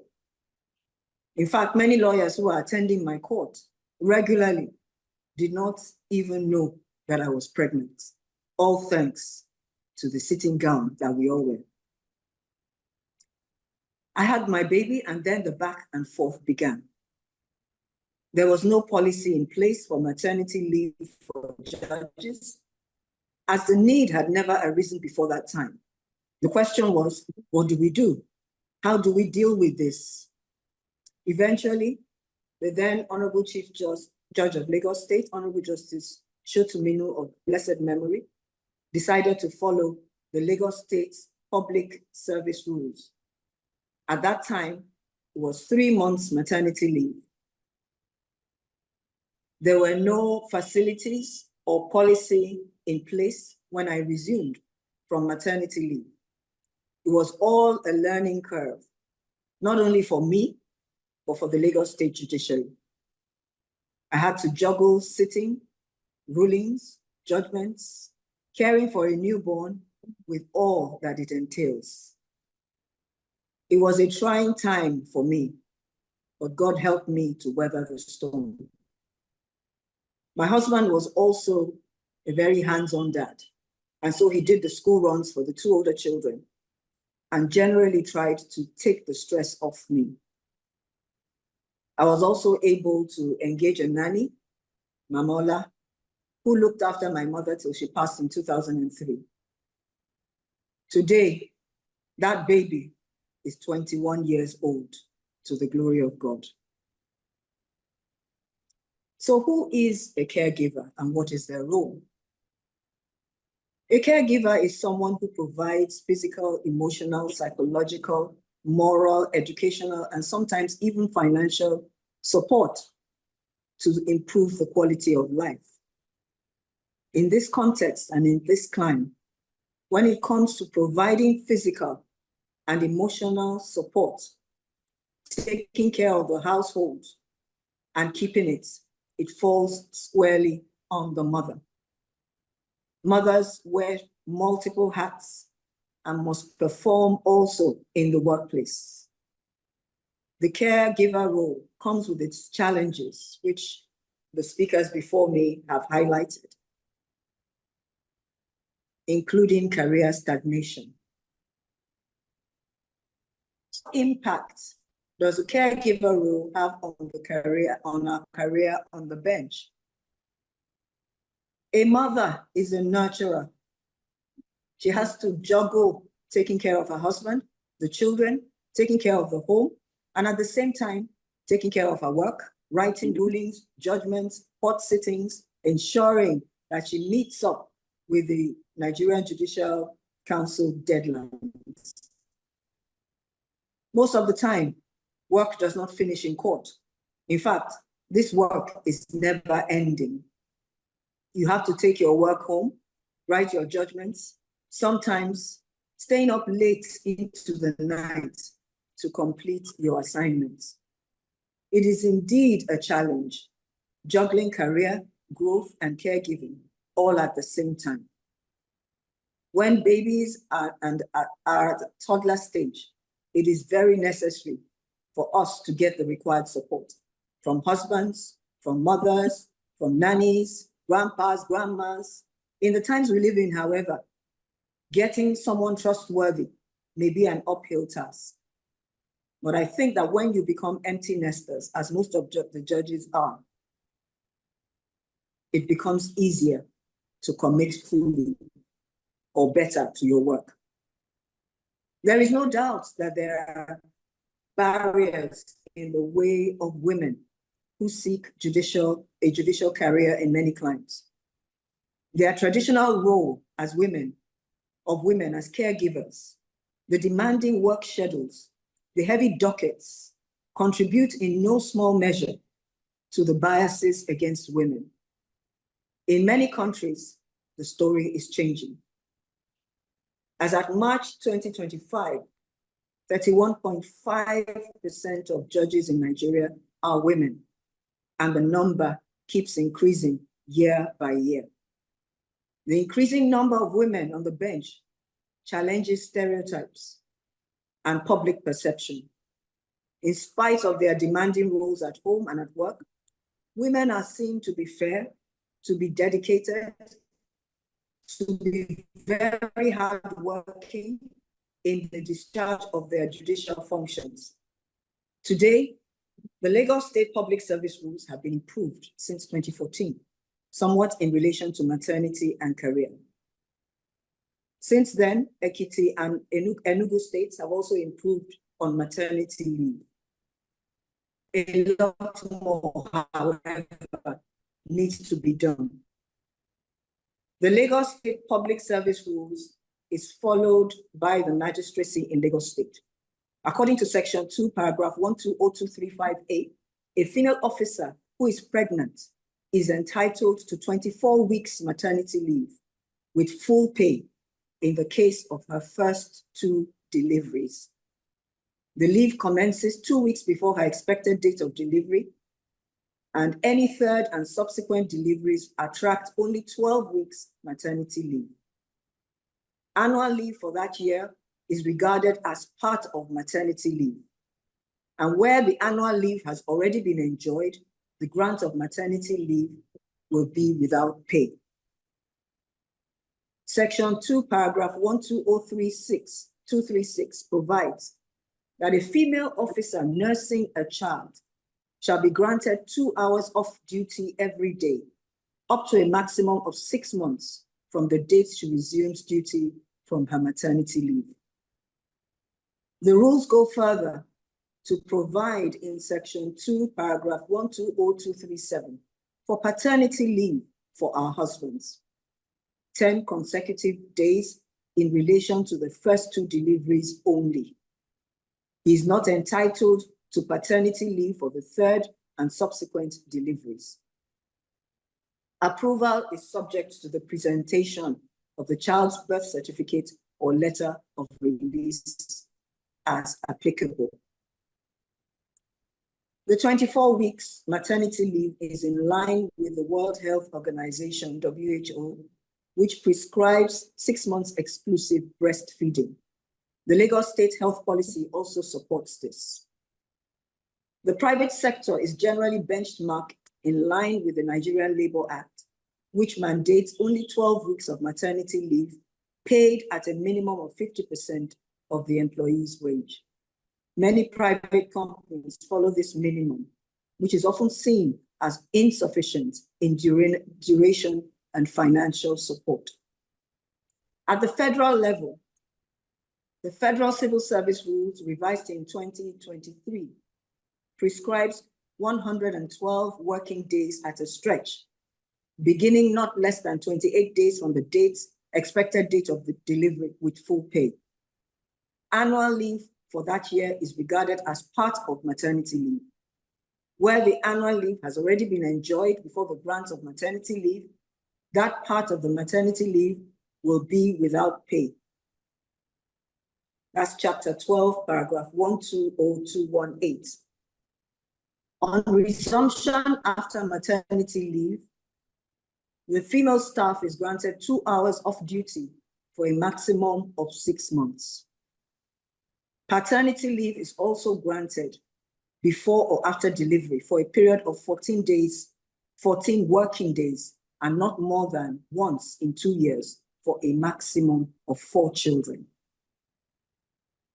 It is recommended that a unified position should be legislated to align with global standards. The 24-week in Lagos State, leave in Lagos State, and 112 days leave in the Federal Civil Service should be extended to other pregnancies. It should be a minimum health requirement for both mother and child. Further, we advocate that there should be on-site breastfeeding rooms, flexible work hours, creches to support nursing mothers so that they can focus on their work and also attend to their babies as and when necessary. We know that maternity leave is an employee benefit that is available in almost all countries that provide paid time off to care for a child. But in a handful of countries, maternity leave provides only unpaid time off work. The duration of leave varies from country to country. In the United Kingdom, maternity leave is 52 weeks, while paternity leave is 2 weeks in the first 8 weeks after birth, or up to 26 weeks if the mother returns to work before the end of her leave period. In the United States, maternity leave is 12 weeks, while paternity leave is dependent upon the employer. While in Russia, the leave is 140 days, while paternity leave is non-existent. In South Africa, maternity leave is 4 months, and like in Russia, paternity leave is non-existent. One of the top-tier law firms in Lagos also has a policy of 6 months for senior lawyers and heads of departments, fully paid, and 6 months closing early on resumption. They have a paternity leave policy of 1 month so that the family can bond together. They also have a creche, so mothers can bring in their children and their nannies to work. The creche is manned by full-time staff, and there are CCTVs linked to the parents' phones for close monitoring and to give added peace of mind. This is truly commendable. Maintaining a healthy work-life balance is so vital so as to avoid burnout. Signs of burnout include chronic fatigue, irritability, difficulty concentrating, reduced patience, high levels of stress, and also guilt for not doing enough either at work or with family. I'm sure many of the judges on this call will probably be able to pick out 1 or 2 of these areas. Many judges also experience headaches, back pain, feelings of isolation. So what can we do to avoid burnout?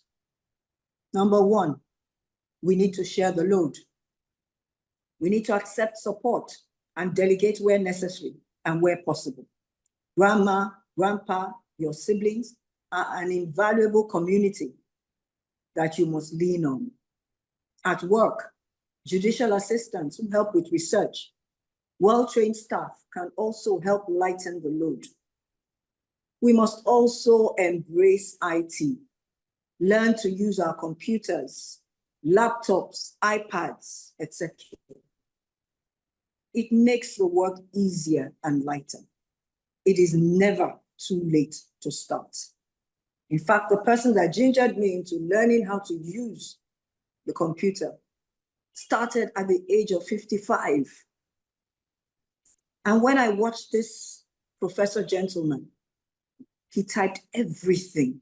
And I was wondering, how could he learn at such a late stage? So I started. And I started picking. But now it's a different story. You think, oh, this person is a veteran. Number two, we need to set realistic goals, boundaries, and expectations. We need to avoid procrastination. Number three, we need to create time to rest. Rest is critical, especially with our job. Take a nap during the day. It helps to fire you up for your work. In fact, someone was saying yesterday that I was discussing with, that sometimes a 10-minute nap will seem as though you have slept for 2-3 hours. It is vital. When we do not make time to rest, it has all kinds of health implications. We must rest. Number four, exercise. We must go on regular walks. Having a treadmill at home may also help. Go swimming, get out and about. Make sure you keep your body moving. Sitting all day in court,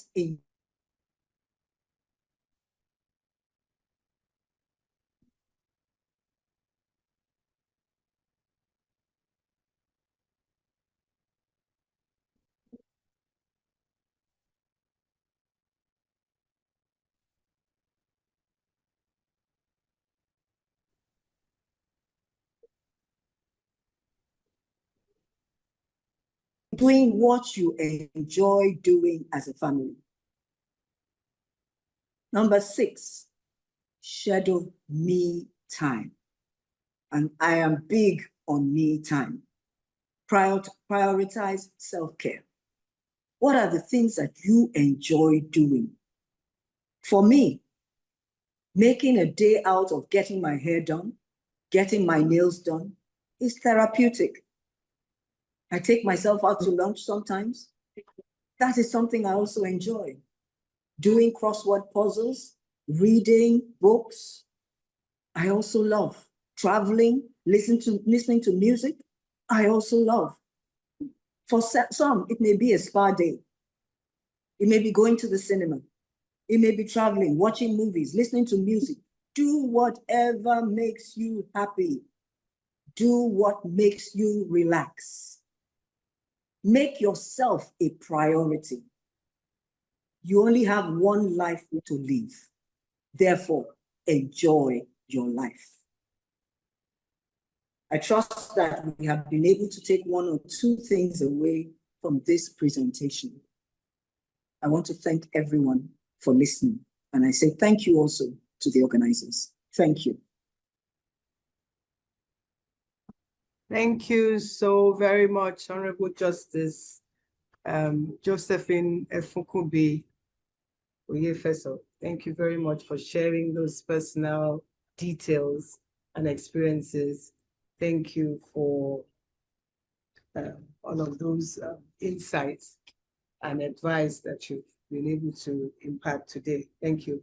I have a few questions and we have to move very quickly because we're running out of time. We ought to have finished this session for now. So I'll take the next 5 to 10 minutes.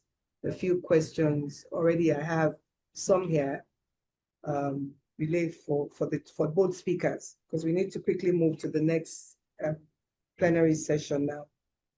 I think I particularly enjoyed this me time that is advocated by the second speaker. And we've always had been taught how to try to put on your mask first and also wear your life jacket, because after all, you need to save yourself even before you save your child. So I have one on timing of judicial career. I think this is for Justice Coker. When you explain the fact that you cannot delay childbearing, and the fact that that has to be balanced with professionalism and also doing your work. So my question is, what are your thoughts on how a woman, for instance, in childbearing age, how she can, regardless of all of those challenges, still dive in and plunge into the appointment of being a judicial officer while still in the childbearing age, because a further delay might jeopardize her growth in the judiciary. So what are your thoughts specific on that? Should I ask the other questions? There are just two more questions, or allow you to answer that, Honorable Justice Coker. There's also the question on advice and counsel you can offer to women currently on the judiciary and those aspiring to join the judiciary on balance and how to balance the professional responsibilities with the life and the home front. Of course, there's also the question on some of the insights that you gave on Gambia and how I think there's a comparative analysis basically of the time and duration given in both jurisdictions, Nigeria and Gambia, for maternity leave. I think you did mention that. So yes, and then finally, one more. I didn't know whether the perception is whether pregnancy is sometimes seen as a disability. I didn't get that. I'd like you to share. All right, because of avoidance of time, I'll start with the last question, because yes, I did state as I was presenting that our job as judicial officers rests a lot on perception. Perception is key. Justice must not only be done, but seen to be done. And so pregnancy is not something that, well, first of all, judicial office was almost like a male preserve. So now that a lot of women are coming on board, the last thing you want to be doing is really doing this natural thing of getting pregnant, on the bench, because not every pregnancy in every woman is the same. Justice Orifeso was particularly lucky with the grace of God, but others may have a difficult time of it. So how do people perceive you if you're having 1, 2, 3, 4 children on the bench and you're taking so much time off because you're ill and your productivity is low? So it's that's why I say that it's a challenge. And I swapped it with the disabilities that I said before, that it's a challenge, but it's something that can be supported. If it is supported, maybe lifts to higher floors, like I said, the common room, good chairs, even equipment for remote hearing so that you don't have to move so far, So that's what I said. So it's not a disability in itself, but it can be perceived as a hurdle to high productivity, especially if you're just starting your childbearing, And then you asked me, I think you talked about what I would advise, younger judges or younger women who want to come on board or who have been on board. The truth of the matter is that the younger you are, the more productive you are. So I will not advocate the old system where people were waiting until people were really next to, old before they appointed. Appointing young judges is a very, very good thing because it also gives them a good amount of time to ascend to the highest courts of the land. But at the same time, you have to consider that you still have to do that female gender thing if you want. Of course, it's optional to have children. So you have to think about that this work is a continuum. It's not something where you write one judgment today and you know what I mean, and you're done. It's like swimming and coming up for air. So, you have to keep going. So you have to think properly. Can I do this? Because I know for a fact that many judges come on board and they just cannot understand that that is what it is and they cannot cope. So you have to be mentally prepared for that continuum. And it's a thankless job, so you have, the fact that because of the Audi alterum pattern, rule of advocacy, and, somebody's going to lose and somebody's going to win. And so you will have that backlash. So, you may not always get good positive response for the hard work that you have put in. So those are the kind of things a younger judge or a younger person should look at, in addition to the fact that the support system is not quite there. So you have to do some of this support by yourself, both from home and at work. I think I've covered the 4 questions, or is there anything else that you raised? But I think the paper has pretty much covered it, but I hope these answers have answered all 4. Or was there one more, my What's lord? the comparative? Okay, the comparative. Yes. In the Gambia, it's a Muslim country, essentially. But I'm glad to report that there are quite a few women on board, and there are quite a few young women that have been appointed to the bench, which I was quite impressed about. And they're doing their work very well. But they don't also have, I've not noticed any significant separate support system for us as women. There's no special treatment, there's no support yet. And in fact, it appears that the men are being, if I can say so, more favored with more equipment to assist them, whereas it's us that actually need it more, because we have a lot that we need to do. So I don't think, well, as I've highlighted the maternity situation and all that, but I don't know that we don't have a creche, for example, in the High Court. So these are things that if they take up these suggestions, they may be able to do. So thank you. I hope that has answered. That is fine. Thank you so much. Thank you. Very quickly, Justice Oyefas, could you kindly unmute yourself as well? There are quite a number of questions relating to your paper as well. One is, somebody wants you to elaborate on how that lack of formal maternity leave system, how you were able to solve that, I think. Yes. I think I said it in the paper. After the baby came, there was no policy in place. And it became a question of what do we do? So eventually, the then Chief Judge then used the Lagos State Public Service rules at the time, which prescribed 3 months maternity leave. So that's what I was given. Okay. Plus also, you're not an advocate, just like Justice Coker, of completing childbearing and child having first before you join the judiciary. You would say going, but have institutional support that would help whoever to continue thriving regardless of having children.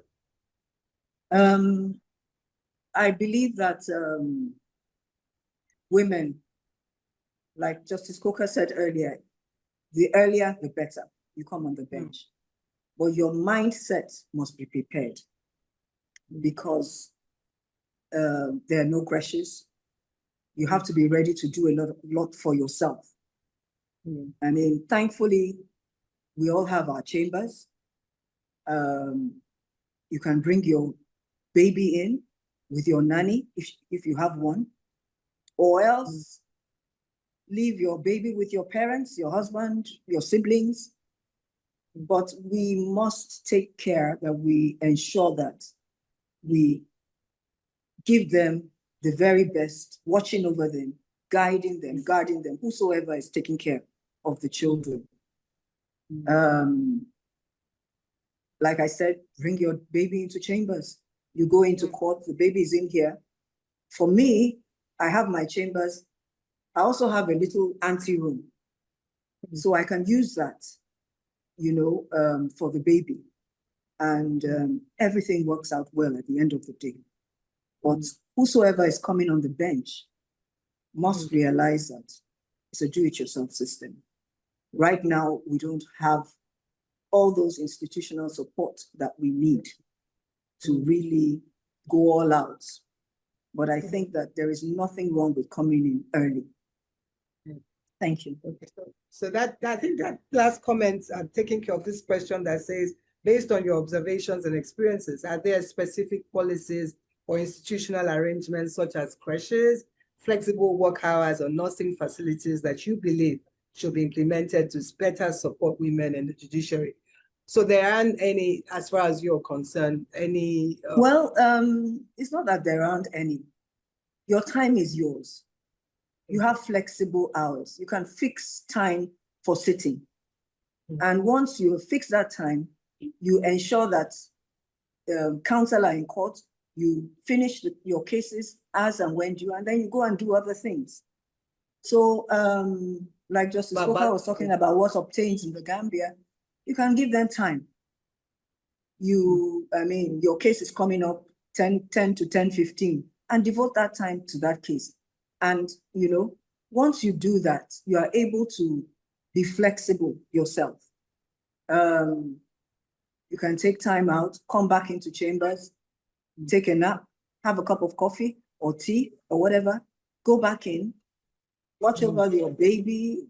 If your baby is in court with you, spend a little time and then go back into court. So really and truly, it's a do-it-yourself system, but there are, your time is yours, and you can, be flexible a bit with your time. Thank you. Finally, what advice would you give to women aspiring to join the judiciary or those already serving on sustaining their work-life balance while ensuring professional excellence? I think I went into great detail on that in the paper, and it just flows from that. Scheduling your work, sharing the workload, make time out to exercise, take a nap in the middle of the day. It does help. When you come back to do your work, everything just flows because you have had that little bit of shut eye. You take yourself out. I cannot emphasize this enough. Take yourself out. Look after you. You are important. Like you said, put on your face mask before you help somebody else. If you are not, if you're always irritable, snapping at everybody, it affects the quality of your work. It affects everything that you do. So I would advocate, that you take time out for yourself. Look after you and put in your best in your work. Thank you. Thank you so much. I cannot thank you enough. Thank you very, very much. On behalf of the organizers, I thank you for that, for the time and the experiences shared. I'm going to very quickly now move to the second session and hand over to Honorable Justice Angela Moko Obi to moderate that session. Would you kindly unmute yourself, Justice Obi? Yes, I have. Yes, I have. This is the session on, again, work-life balance, assistance, work-life balance, institutional support. Thank you. Yes. My Lord, the Honorable Chief Justice of Nigeria, my Lord, the Honorable President of the Customary Court of Appeal, my Lord, the Justices of the Supreme Court, my Lord, the Justices of the Court of Appeal, heads of courts here present, my Lords and participants. This session is another experience sharing session. It is aimed at highlighting the pioneering efforts of some jurisdiction in establishing work aid structures that will enhance work-life balance and workplace satisfaction. For example, introduction of crèche and nursing rooms. We've heard from previous speakers that this is a necessity and that its importance cannot be overemphasized. To present this session is the Honorable Chief Judge of Abia State, the Honorable Justice Lillian Abai. My Lord, the Honorable Chief Judge is here represented by the Administrative Judge, Honorable Justice Chinwe Iawj. My Lord is speaking on what inspired the pioneering initiative of introducing a crèche in the premises of the Abia State Judiciary. A crèche, we all know, it's a nursery where babies and young ones are kept and cared for during the working hours of their parents to enable their parents to concentrate at work. Unfortunately, today, our speaker, Honorable Justice Iawj, is unavailable. She's unable to be with us physically, but she has sent a recorded presentation to show us the pioneering efforts of the Abia State Judiciary in introducing a crèche into the building of the judiciary. Can we give us the recorded, can we have the recorded presentation of my Lord Iawj, please?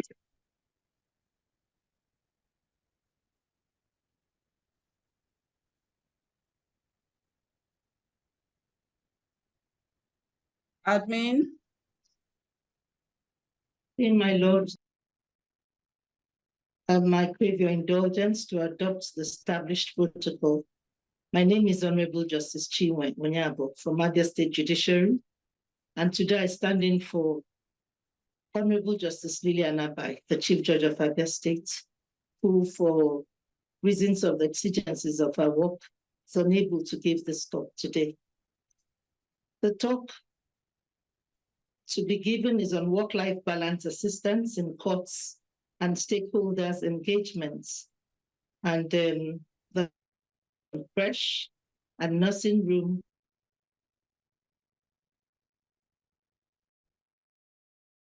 sense of the crèche and nursing rooms for mothers, the impact of dedicated crèche and nursing rooms on career and workplace satisfaction, and examples of court designs and layouts that support work-life balance. When the Chief Judge came into office a couple of years ago, she discovered that the crèche we had in the premises of the High Court complex was not in use and appeared to have been abandoned. She took up the challenge to put it back to use, and this came to the notice of the wife of the Executive Governor of Abia State, Her Excellency Mrs. Priscilla Chidinma Oti, who now took it upon herself to renovate the crèche. In fact, the renovated crèche had been in use for some months before Her Excellency recently commissioned it on the 5th of August, 2025, as part of activities commemorating the World Breastfeeding Week. This crèche is run by staff employed by the judiciary, and thus it is a place where fellow judiciary staff are in charge, which gives the nursing mothers and mothers of toddlers, who are also mainly court staff, a sense of familiarity and safety. They feel comfortable leaving their young ones in the care of people they know and can trust. As a matter of fact, I have two young women who work directly with me and who used to come to work with their babies. Initially, I found this very distracting because it was difficult to get either of them to give their best. As I understood, they had to keep their eyes on their babies, whether asleep or awake. This made each of them appear inefficient and almost incompetent. As soon as the crèche came into use, they both took their babies there, and the change in their attitude to work was dramatic. One of them, whose job is mainly to take care of the chambers, would now quickly finish all the chores there and join us in court, where she would sit with the clerk of court and the registrar of the courts. She has now graduated, actually, to calling out the names of parties in courts as part of proceedings. She can sort out case files for the next day and even helps with the interpretation of testimonies of witnesses in English and Igbo languages. Just today, the clerk of courts, who is unable to be in court today with us because of ill health, it made the job a bit difficult for the court registry alone. It was this young woman who, having been able to learn so quickly as soon as she was free of having her baby with her always, she was in court to stand in the stead of the absent staff. Subsequently, this young lady has registered for a part-time course to upgrade her qualifications, all because she found she could be more productive once she had that peace of mind of knowing her child was in good hands while she was at work. And the other young mother who types the course lists, the records of proceedings, court orders, quarterly returns, etc., initially used to fall behind with deadlines, as she used to divide her time between attending to her young baby and getting official work done. It was such a relief to all of us when she took her son to the creche. And now suddenly find that she types processes even in advance. And I now have to struggle to keep up with her speed in proofreading the processes typed by her. With just these two people, I, as the immediate superior officer, can appreciate the usefulness of the creche which such young working and nursing mothers can now use. With just these two people, I, as the immediate superior officer, can well appreciate the usefulness of the creche, which young nursing mothers and working mothers can now use. For the purpose of this talk, I had to interview these two young mothers who work with me and ask if there are any benefits from having this creche within the High Court premises. The following has been called from the responses they gave to me. The location of the creche within the court premises saves them a lot of time, as they can come straight to work with their children rather than go first to drop off the child at a daycare center before coming to work. Now, all they have to do is walk a very short distance from the office to the creche to drop off the child right within the court premises. Then when work is over, they simply walk over to take their child home with them, saving them the trouble of leaving work early enough to go somewhere else to pick the child before going home. I was also told that it allows such a young working mother to concentrate better on her work without the distraction of managing a child at the workplace. Another benefit is that the proximity of the creche allows mothers to monitor their children more easily, as they can check on them from time to time, especially for the nursing mothers. Nursing mothers also enjoy the privacy of nursing their babies in peace. The proximity of the creche also means that if there is any emergency, the mother can be reached within minutes. The importance of having a creche in the workplace of a nursing mother or mother of a preschool child cannot be overemphasized, as it has proven to be of great benefit to the court staff and users. This is not just for female staff. The husbands of women who have very young children can also benefit from this creche. I understand it's also open to members of the public at a very minimal fee, though we haven't had any yet. And you can imagine magistrates who are still of childbearing age being able to work better if they can have their children there. Or even a judge who decides to adopt a child at an advanced age, she can now concentrate on her work if a child is able to be kept safely at the creche while she's at work. Even the court staff who are in charge of the creche have a ready place to bring their own young ones and can recommend it to other users. Young working mothers who can use the creche are more productive at work, thus enhancing their chances of being promoted because of the better career growth.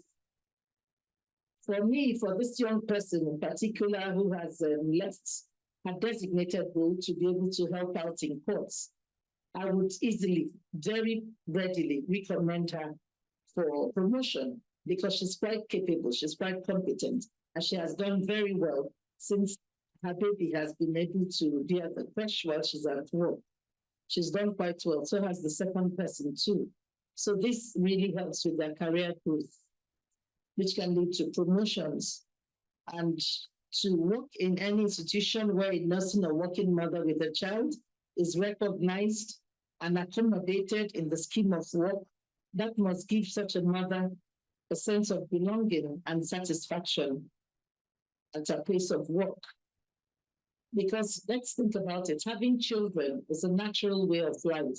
And so pregnancy, becoming a nursing mother, or having a preschool toddler should not be allowed to impede in any way the career growth of any working woman.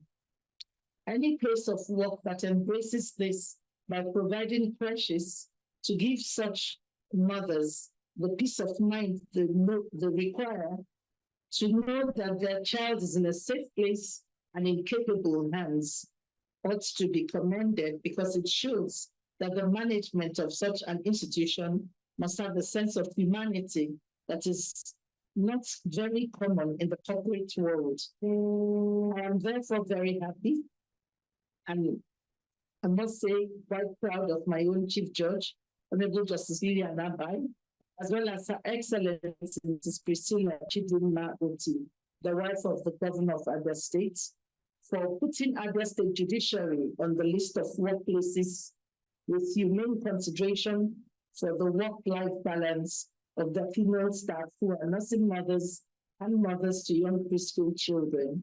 I want to thank you all for your attention. As I leave you now with a video of our push to support work-life balance of our female staff. May God bless you.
Justice Obi, is the video,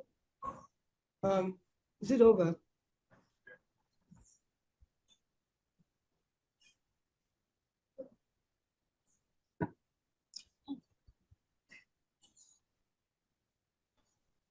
Justice Obi.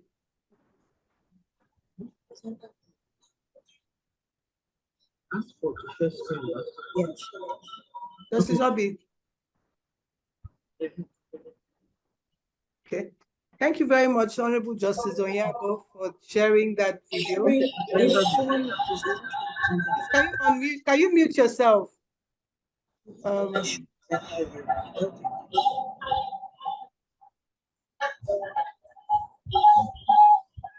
Can you mute yourself, Miss Johanna?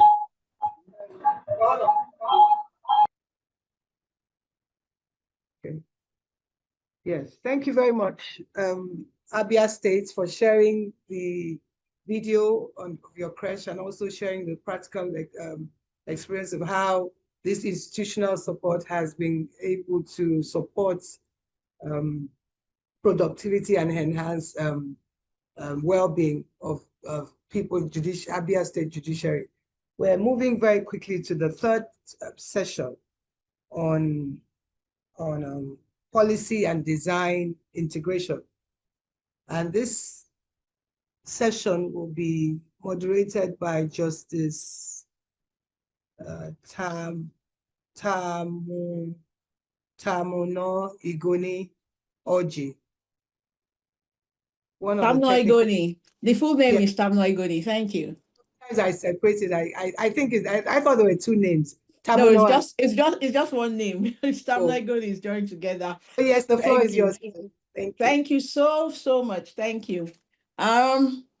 We've been having an interesting session so far. And may I most humbly stand on the well-established protocol by our main moderator, my Lord Justice Oshodi. Good afternoon, everyone. It's already afternoon. We're going to the third session, which is policy and design integration. And I have a wonderful lady who is going to be handling it. Your Worship, Nkechi Useni, I hope I'm right in pronouncing your name, who is a graduate of the University of Lagos. She graduated in 2001. She's been on the magisterial bench since 2014. And she's very experienced in every aspect of, legal practice and judging, as it were. She's done civil, criminal matters, family matters, election matters. She is very knowledgeable. And the interesting thing is the name is Nkechi. So this topic is really suitable for you because I'm wondering what Nkechi is doing in Cross River State. And now, so it was good you were picked to handle it. And Nkechi is now presently the Chief Registrar of the Customary Court of Appeal in Cross River State. So you're apt, very apt for this topic because it's going to be dealing with concerns on these indigenization issues, having a policy in place that can safeguard women. Because like Comfort read out about the World Bank data collection, that who decides for the woman where she belongs when she's married? She from her place or her husband's place? These issues are subtle there in the judiciary. Let's see how our speaker will handle it. The floor is yours, Your Worship.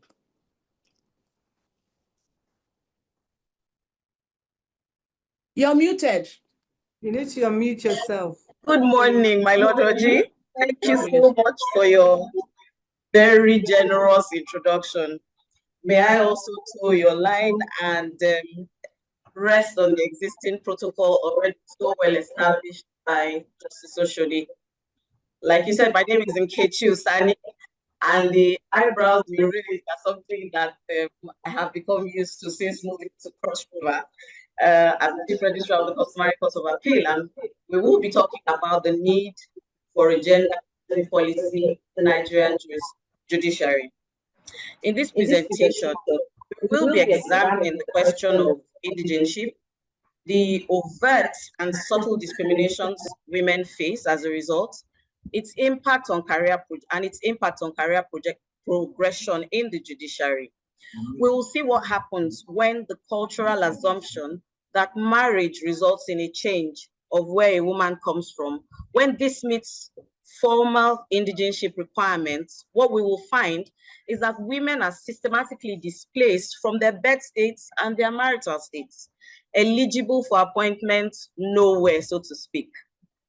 Add to this discrimination against single women, we will see that women's marital status, whatever it is, becomes a professional barrier, whilst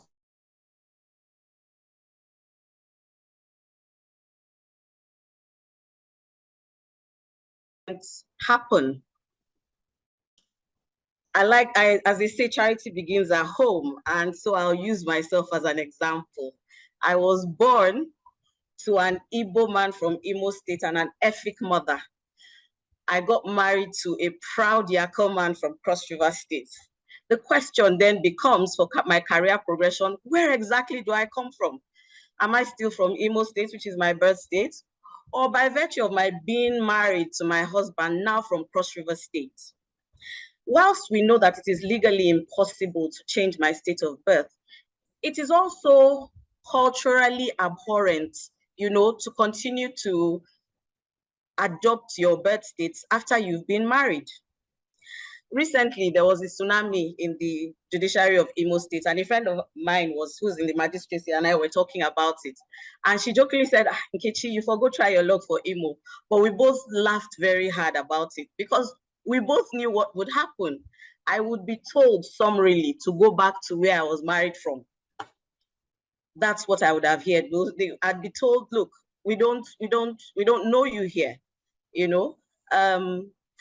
I remember when we first moved to Cross River shortly after we got married, we had a Sunday tradition of visiting my husband's uncle, who was almost like his father, and on one such occasion, someone came to visit that uncle, and I call him my father-in-law, my second father-in-law, was introducing me very proudly to this visitor, and he told him my name, and the guy looked at me quizzically, and then at my father-in-law, and said, Adose, which means in Yaka, she's a stranger. And my father-in-law held me close and said, Adobo, she's just Igbo. But that is the fate of a married woman in Nigeria. It reminds me of a story I heard about a bat. Most of us think that bats are birds, but they are actually mammals. But what used to happen to the bat is whenever it went for a meeting of mammals, they would say, no, you've got wings, you're a bird. And when it went for the meeting of the birds, they say, no, you're a mammal. That is a quandary married women are faced with. We are called them in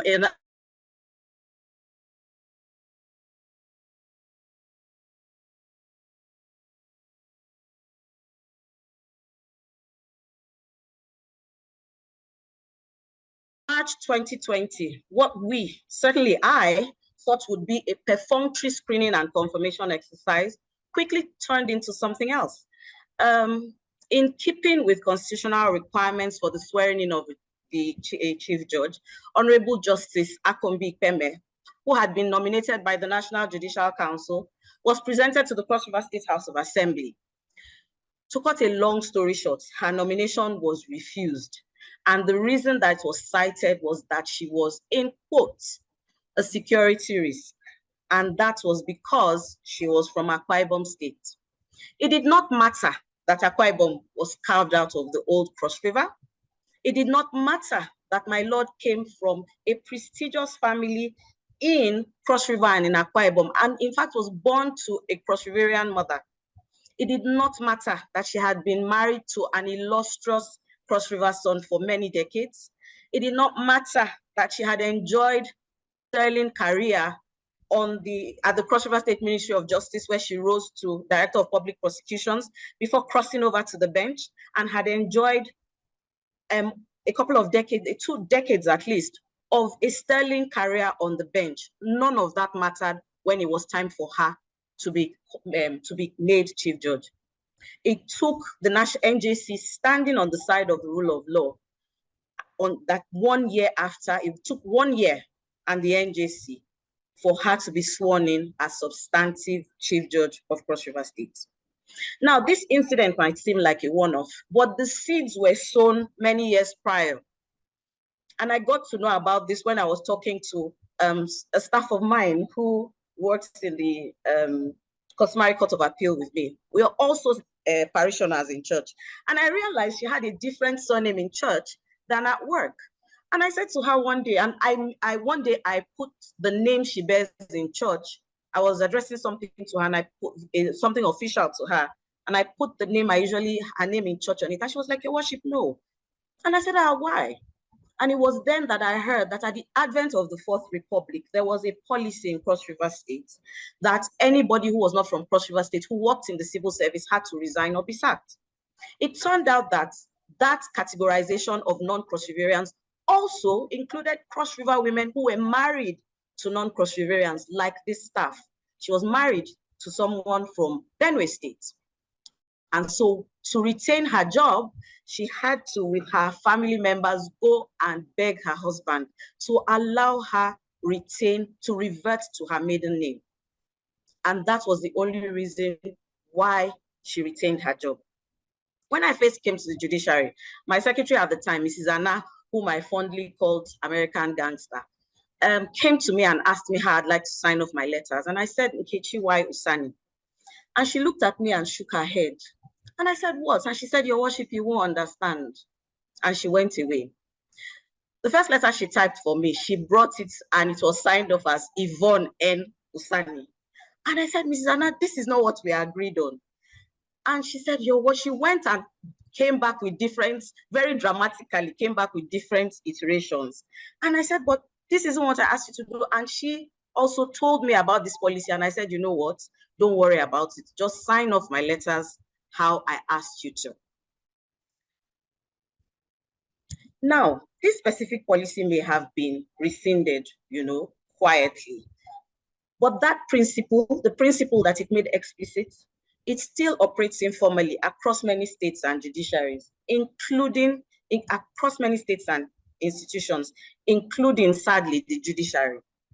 What is the position of the law on this matter? We'll start with the ground norm. The 1999 Constitution, the law from which all other laws derives its potency. Section 14 requires inclusiveness in governance. When a cultural assumption about a woman's identity systematically includes positions of authority, are we being inclusive? Section 17 guarantees equal opportunity. When marriage, something that is a fundamental right, becomes a barrier to professional advancement for one gender but not the other, is that equal opportunity? Section 42 of our Constitution also prohibits discrimination based on circumstances of birth and other grounds. Does whom you marry fall under protected grounds? When marriage displaces a woman from both her birth state and her marital state for purposes of appointment, is that compliant? My lords, these questions aren't rhetorical. As judicial officers, we are required to reconcile these principles with existing practice, and I hope that the conversations that we have here today will form the basis for what we will do going forward. The African Charter on Human Rights as well, which Nigeria has domesticated in its Article 13, guarantees equal access to the public service of this country. The Convention for the Elimination of All Discrimination Against Women, CEDAW, encourages states to take all, emphasis mine, appropriate measures to eliminate all forms of discrimination against women. It's very funny. I was talking to someone in Cross River who is really big on women and children's rights, and he was telling me about the story of trying to domesticate this convention and how, because of the pushback that was gotten, the different parts of it had to be split up, and it's now found in various legislation like the Child's Rights Act and the VAP Act. So it just brings me to what Justice Oshodi was talking about earlier about pushback. When people talk about things that concern women, there is usually that pushback, and women have to come up with ingenious ways, to work around it. And I believe that that's what we will do here today.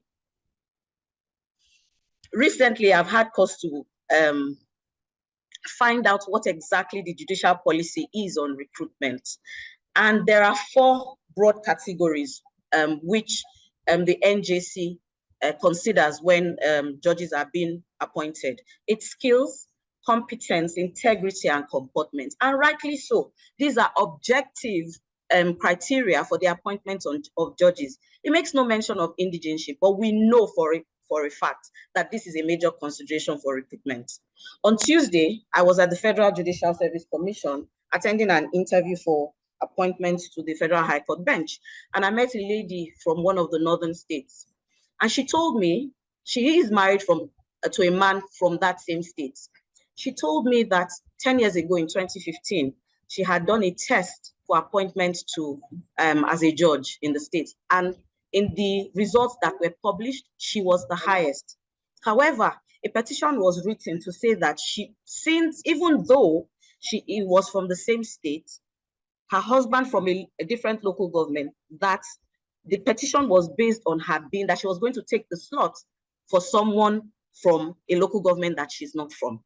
And on that basis, she was dropped. And she said since then, she has not been shortlisted for appointment in her state until this exercise to the Federal High Court. She said that to preempt any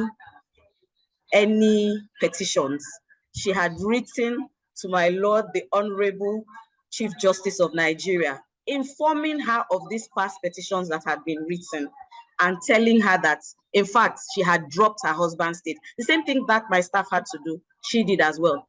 They had to go to her husband to beg him before she now rescinded her local government of origin, as it were. And we know that these stories are not strange. They happen. When we apply this sort of arbitrary rules to recruitment, what then is the result of these discriminations? I call them, they are, as far as I'm concerned, absurdities and distortions. I will examine some of them. The first absurdity is that we're telling women that their marriage choice, not competence, not integrity, not comportment, not skills, will determine their career ceiling. We're telling them we're creating a system where remaining unmarried is questioned as not being serious enough, but marrying the wrong person can displace you entirely. Either way, women can't win. The third absurdity is that we're saying marry only within your state if you want a judicial career, or you won't be taken seriously. Do we really want to be in the business of dictating both whether and whom women marry? Absurdity 4. A woman can serve a state brilliantly for years, but still be told she doesn't belong there. Meanwhile, a male indigene with fewer years of service who might be less competent is automatically more eligible. What is the end result of all of this? If you are married, you're not mature or serious enough. If you marry within your state, well, maybe it might be acceptable. You marry outside your state, you're displaced from both states, whilst for all situations, your male colleague's marital status is irrelevant. These absurdities show up in the numbers. Recently, the Chief Justice of Nigeria, Honorable Justice K.M. Okekere-Ekun, reeled out these statistics that are displayed at a Nawj conference. And I'll just quickly run through them. In the Supreme Court of Nigeria, the Apex Court, 70% of the judicial officers therein are male. At the Court of Appeal, it is 68%. At the Federal High Court, it is 64%. At the National Industrial Court, 66% are male. At the High Court of Justice, FCT, which has the best stats in favor of women, it is 54% for men. At the state high courts across the country, male judicial officers constitute 64% of those. At the customary courts of appeal across the country, it is 67%. In my courts, it is actually 80%. Of the 5 judges, there is only 1 female on the bench there. Of the heads of both federal and state courts, men constitute 63%, and the total of federal and state courts, men constitute a whopping 68% of the judicial officers. Given the similar legal education enrollment, and in fact, better passage rates for women, enrollment and passage rates for women, this gap suggests systematic barriers, and this comprehensive scrutiny of women's marital status, whatever it is a significant part of that barrier. When a policy or a practice produces absurd outcomes, it is usually a clear signal that reform is required. What we might ask is a vision for the Nigerian judiciary. We've seen what the Constitution talks about. We've also talked about the National Judicial Policy on recruitment. One of the goals of the NJC is that it wants an entrenched and independent judiciary for Nigeria that is committed to the rule of law. Its vision is for a judiciary that is integrity-driven, with adequate measures to enhance timely and equitable dispensation of justice in Nigeria. This cannot be achieved when hurdles which have the effect of stunting career growth are placed in women's paths. So what's the solution? How do we honor the legitimate desire for state connection by birth and by marriage without displacing women? I have no answers, but I have a few pointers I will share here that might guide our dialogue and form the basis of a call to action. The first is to create a judicial policy that aims for parity. And what that means is that it is important for us to decide what parity means for us. And this has to be taken into consideration what the society that we live in. The last census, which was conducted in 2006, which was a week after my daughter was born, I remember my mother saying to her, "Oh, you came just in time to be counted." And when the census officials came to our house, they were like, "I have a baby that needs to be counted," you know. That census puts the number of women at exactly half as men in Nigeria. If we look at the numbers for admission into the university to study law, admission to study at the law school, and bar passage rates, we will find that the numbers are similar or higher for women. This needs to reflect in our judicial appointments. It is important for us to recognize multiple forms of connection. I feel just as Igbo as I am Cross Riverian. My mother is Cross River. I speak Efik more fluent than after Yoruba. I am most fluent in Efik. I am married to a proud Cross River man, and my children bear Cross River names. I feel an affinity to Cross River. Our recruitment policy must recognize these multiple forms of connection. We must reject marriage as a disqualifier. Nowadays, women are electing women and indeed men are electing not to get married. We talked about women electing not to have children. These are current realities. It must be based on objective parameters. There must be transparency in our recruitment. We must also monitor and evaluate and see if these parameters that we are instituting are achieving the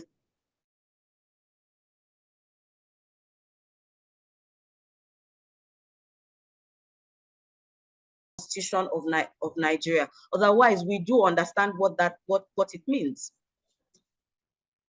Let me close with the words of Amy Lewis, who is the Senior Program Officer for this WILL program. And she says, and I quote, "Achieving gender parity in judicial leadership is not just about fairness. It's about transformation. It strengthens public trust and creates a judiciary that is more inclusive, responsive, and representative of the society it serves.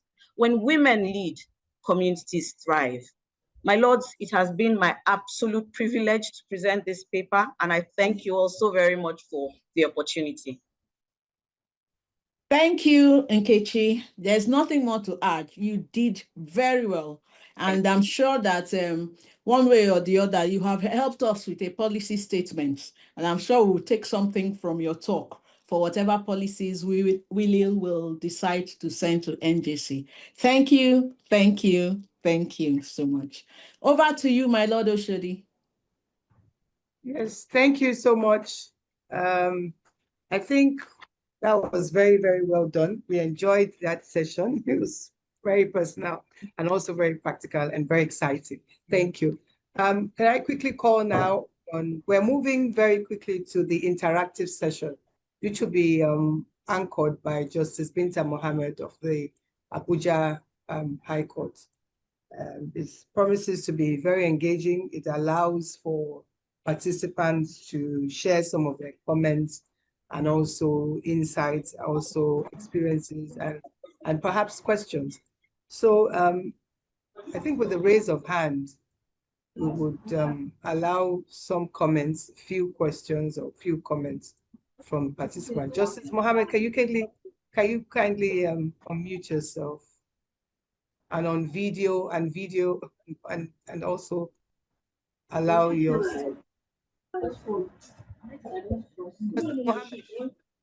Justice Binta Mohammed.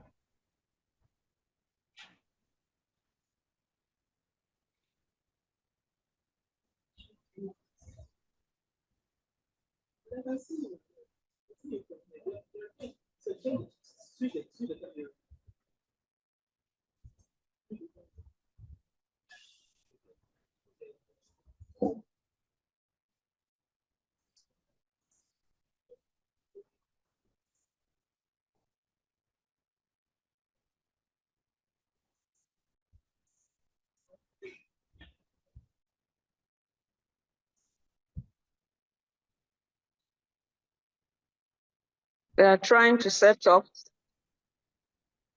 because I'm on stage. I'm not sitting. Okay, can we have participants then raising their hands and being unmuted so that they can share their comments? So good evening. Good morning, my lord. Sorry. Very well. My name is Honorable Justice Binta Mohammed of FCT High Court, one of the technical committee members of WILIL. I want to stand on the existing protocols earlier adopted by my sisters in the morning. So my own schedule is just the question and answer sessions. Am I audible? Justice Oshodi. Am I on? Justice Oshodi. Yes, my lord, we can hear you. Hello. Okay. So the question and answer sessions is now on. Anybody with a question can indicate by a show of his or her hands so that we take the questions and accordingly.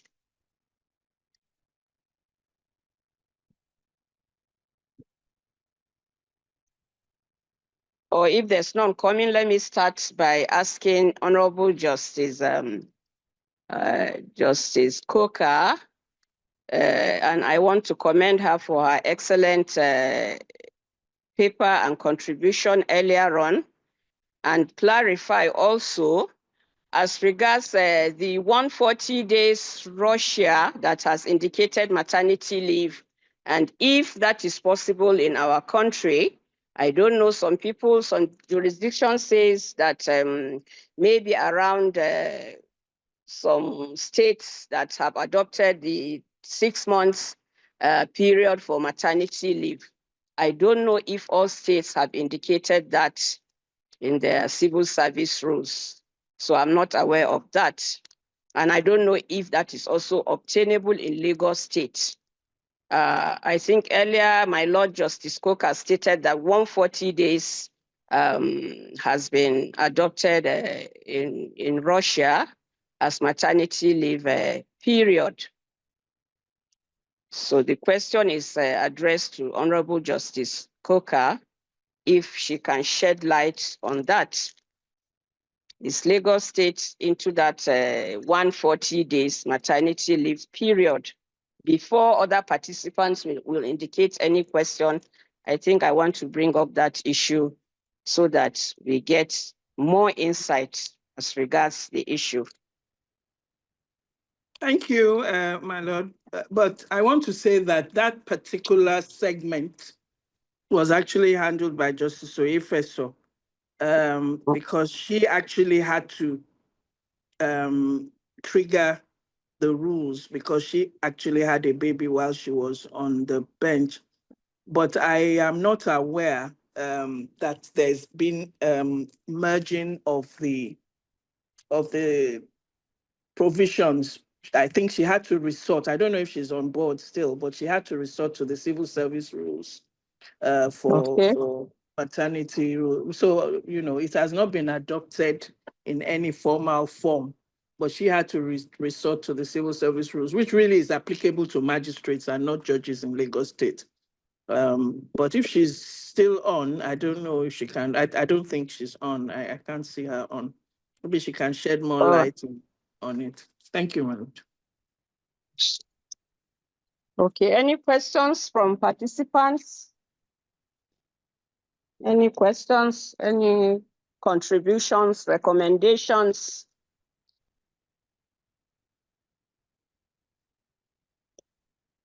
If it can be online, no problem. We have a recorded version of the program, so at least we will see the questions and also answers as indicated by participants.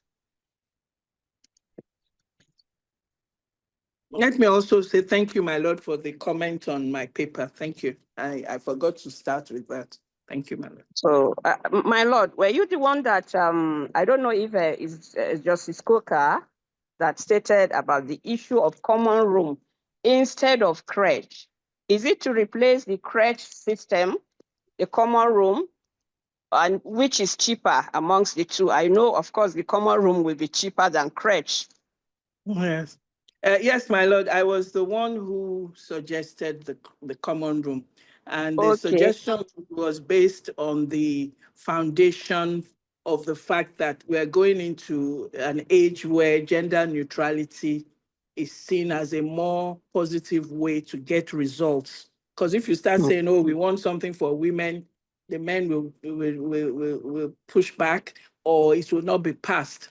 So I was suggesting that that is a way of including them and still ensuring that we get the crèche attached to such a common room, or get what we need in the crèche in the common room so everybody can have access to it. As to whether it will be cheaper or not, it depends on... Yes, about funding. That is what I Yes, meant, being exactly. cheaper, about funding. Yeah, I understand, my lord. Yes, we don't know which one will, it depends what kind of equipment are we putting in the place, what kind of things are going to be there, what is the budget of each state. So it depends on the jurisdiction, in my humble view, as to which one may be easier to do. But may I also say that in Lagos State, because we have family courts, we already have crèche-like rooms in some of our courts where some of these children are kept, almost like witness rooms, where some of these children are kept, they're playing so that they are relaxed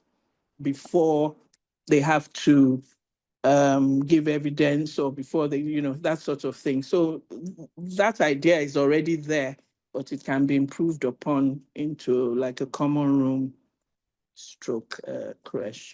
So, and additionally, my lord, I think with respect to the issues as it relates to interventions, that is court interventions, the presenter, I think either you or Justice Oyefeso mentioned about virtual remote proceedings, travel time, that is in respect of transfers of judges, and practice directions. You see, all these three relates to where our heads of court can intervene. So how do we now, make a lobby group to now try to see that all these things are in place? But I know virtual remote proceedings are on. I know we do it. Then travel time in respect of female judges should be curtailed, probably, and then the practice direction, spelling out all these issues. And this will avoid making a law.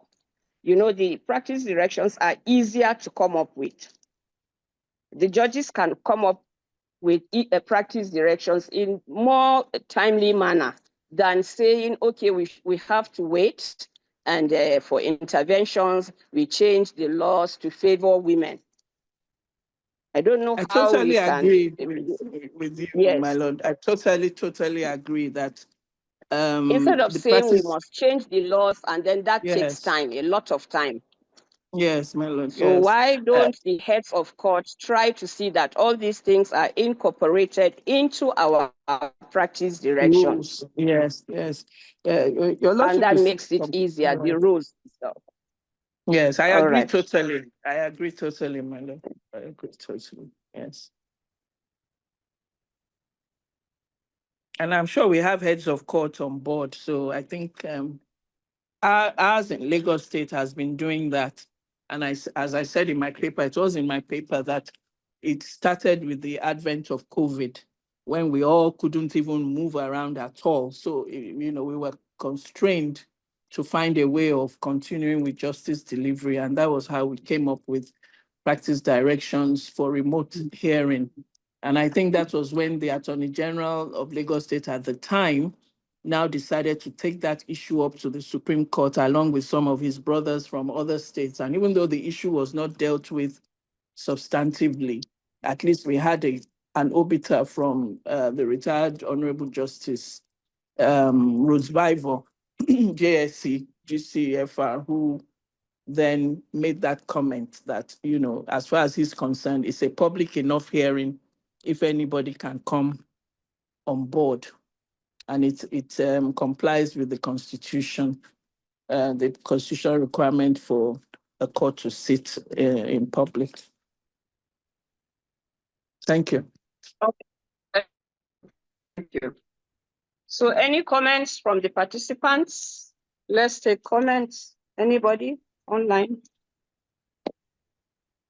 Or like I said, we'll just post our recommendations. Pardon me, Justice Oshodi, yes? I was just going to add to your conversation with them, Justice Coker.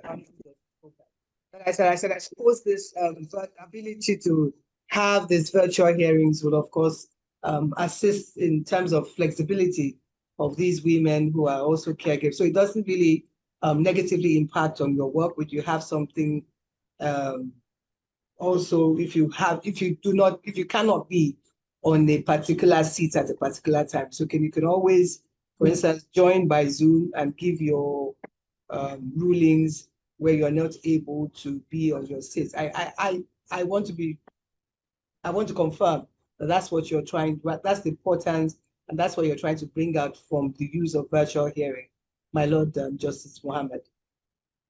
Yes, virtual hearing had been on since, I think, COVID in 2020.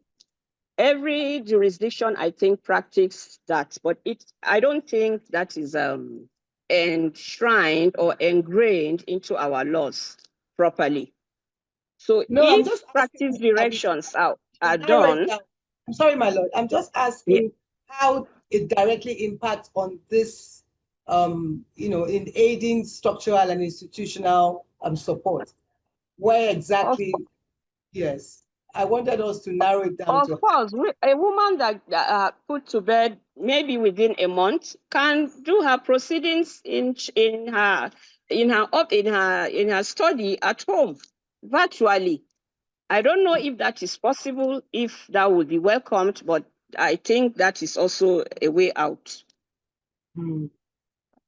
It's a proposal, except especially if you can marshal it properly, and I guess if you can properly organize it, I'm sure. That's why I said it shouldn't be, we shouldn't go to the National Assembly to change the laws. Let the heads of court provide a practice direction and instructions that a so time, a so person can do this, and that is at least is noted at the end of the day. Very well. Okay, thank you. Thank you very much. So comments, please. Somebody's saying, I don't think practice direction will solve the problem. Yes, practice direction will solve the problem since, it's off. Oh, okay, I can see. I think that some states are beginning to include virtual hearing in their rules of court. In my state, virtual hearing is in our rules of court now. We amended our rules in 2023, I think, and it's part of the rules now. Yes. It's also in the practice direction, I think, number 2, Lagos State as well. Yes, so it's part of the practice direction. Yes, it has also been introduced in our rules of 2023. It has been embedded there too. So it's not just a practice directive that was issued in 2020. We have it in our rules now as Very well. substantive rule of court. Very well. Okay. Mrs. Mohammed, do you want to round up in the absence of any other So comments? most of the comments are appreciation extended to our speakers. Yes, and I see. that's why not comments are coming in, but most of the comments are to appreciate our speakers for this morning. I see that. And they Madam are Moderator, requesting that I have a we comment. officially send to their emails all the papers that had been presented. Yes, it will be done. I think Justice Balogun in the background is saying she has a question. I'm not sure. Can Yes, we? yes, Okay. thank you, Justice My Lord Oshodi. Thank you. Good afternoon, my Yes, Lord. good afternoon. How are you all? And Very thank you well, for the So, good work. Thank you, Willie. Thank you so much, my I Lord. want to comment that maybe the the result. feedback form is online as well. The Very well. feedback form is online, my Lord. Thank you. Yes, Yes. maybe we should have all the suggestions, recommendations, and send them to maybe the NJC so that if there can be like a policy on the issue. I believe that once there is a policy, all the states will want to comply. But I think that there have been so many excellent suggestions today, and I say kudos to all of you in Willie. All the best. Thank you very much. Well, just before you go, we're working on some proposal on gender policy documents, but we're still, at the teething stage. So we'll eventually have to share it for inputs and comments from all the stakeholders before we eventually present it. We were going to present it at this, but we were thinking we needed to have some inputs from this conversation and also try and dot the I's before presenting it. Thank you so much for that insight. Justice Mohammed, do you still have any comments before we go to the final session? Justice Mohammed. Pardon? Justice Mohammed, any other comments before we leave this session? No, I think there's one comment from Vivian. Vivian is saying that I don't think practice direction will solve the problem, since the directions supplement the main rules of court. Are there existing rules for this? Well, so that's a comment from Vivian, who had also raised her hand. Okay, that's noted. We'll get back. And Fatima is saying, I don't think virtual hearing will be practicable in lower courts who deal with litigants at the grassroots. But why not? We'll get there eventually. That's where we're going. Yes, exactly. It's a matter of time. Very well. Yeah. Very well.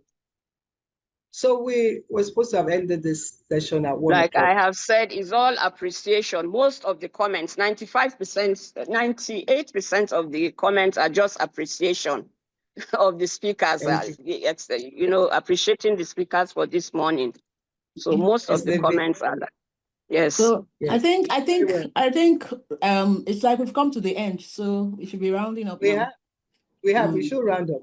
Yes. And then also can the materials be sent to our emails, please? That's the question. Can they be sent to the emails? If every participant can just kindly share their email, all we'll right. ensure that the papers exactly will be sent to them. Yes. Yes. Okay. Thank you so much. And thank you for your thoughtful thank engagement you, and valuable inputs. Thank you.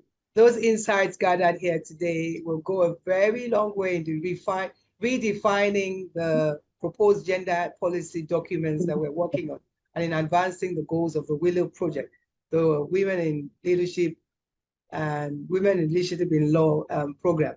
So distinguished colleagues, participants, honorable justices of the judges of the High Court, have now reached this final part of today's webinar. And over the past few years, we have listened, we have reflected, and shared deeply on gender roles and caregiver roles, balancing that ensuring that delicate balance between work, life, service, serving the law, and also ensuring that you're preserving yourself. And also on some of the institutional supports and the and policy measures that are now. Can you unmute yourself? Can you mute yourself, Justice Mohammed? Please, thank you. Yes, some of the institutional supports and structures that are being put in place to assist and to ensure that women are given the opportunity and platform, and also level playing ground, if you say, to excel and to progress in this journey to leadership. We've heard stories, personal stories of courage, of innovation, of how women have also had to marshal and navigate the demands of life and also excel professionally. So just before we totally round up, I just want to call, I don't know if Amy Lewis is here. She's the representative of International Association of Women Judges. Amy, if you want to put in a few comments before we round up. Yes, of course. Welcome. Good afternoon, everyone. Good afternoon. It's been a pleasure to be a part of today's important conversation on enhancing work-life balance and accessibility in court settings.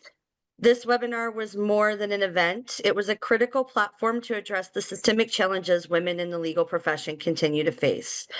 And by focusing on family-friendly court facilities, accessible work environments, and inclusive policies, we've highlighted how supporting women's careers strengthens the judiciary as a whole.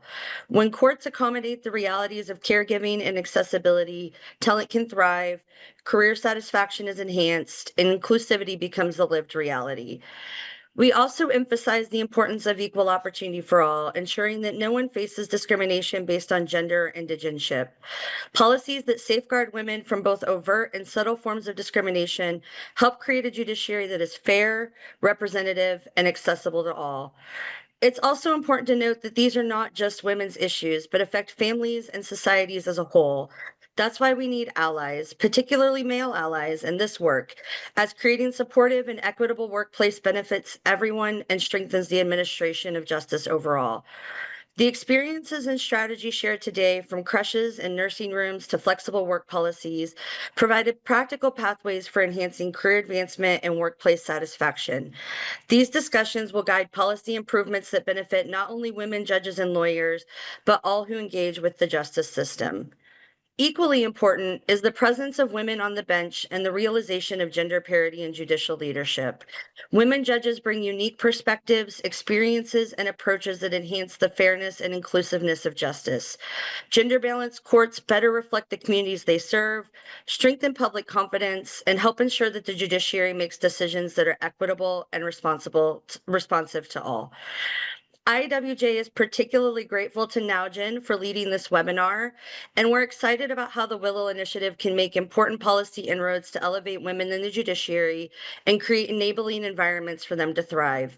We recognize that meaningful change takes time, but we remain committed to supporting these efforts and ensuring they lead to lasting impact. In short, work-life balance, accessibility, and equal opportunity are not optional.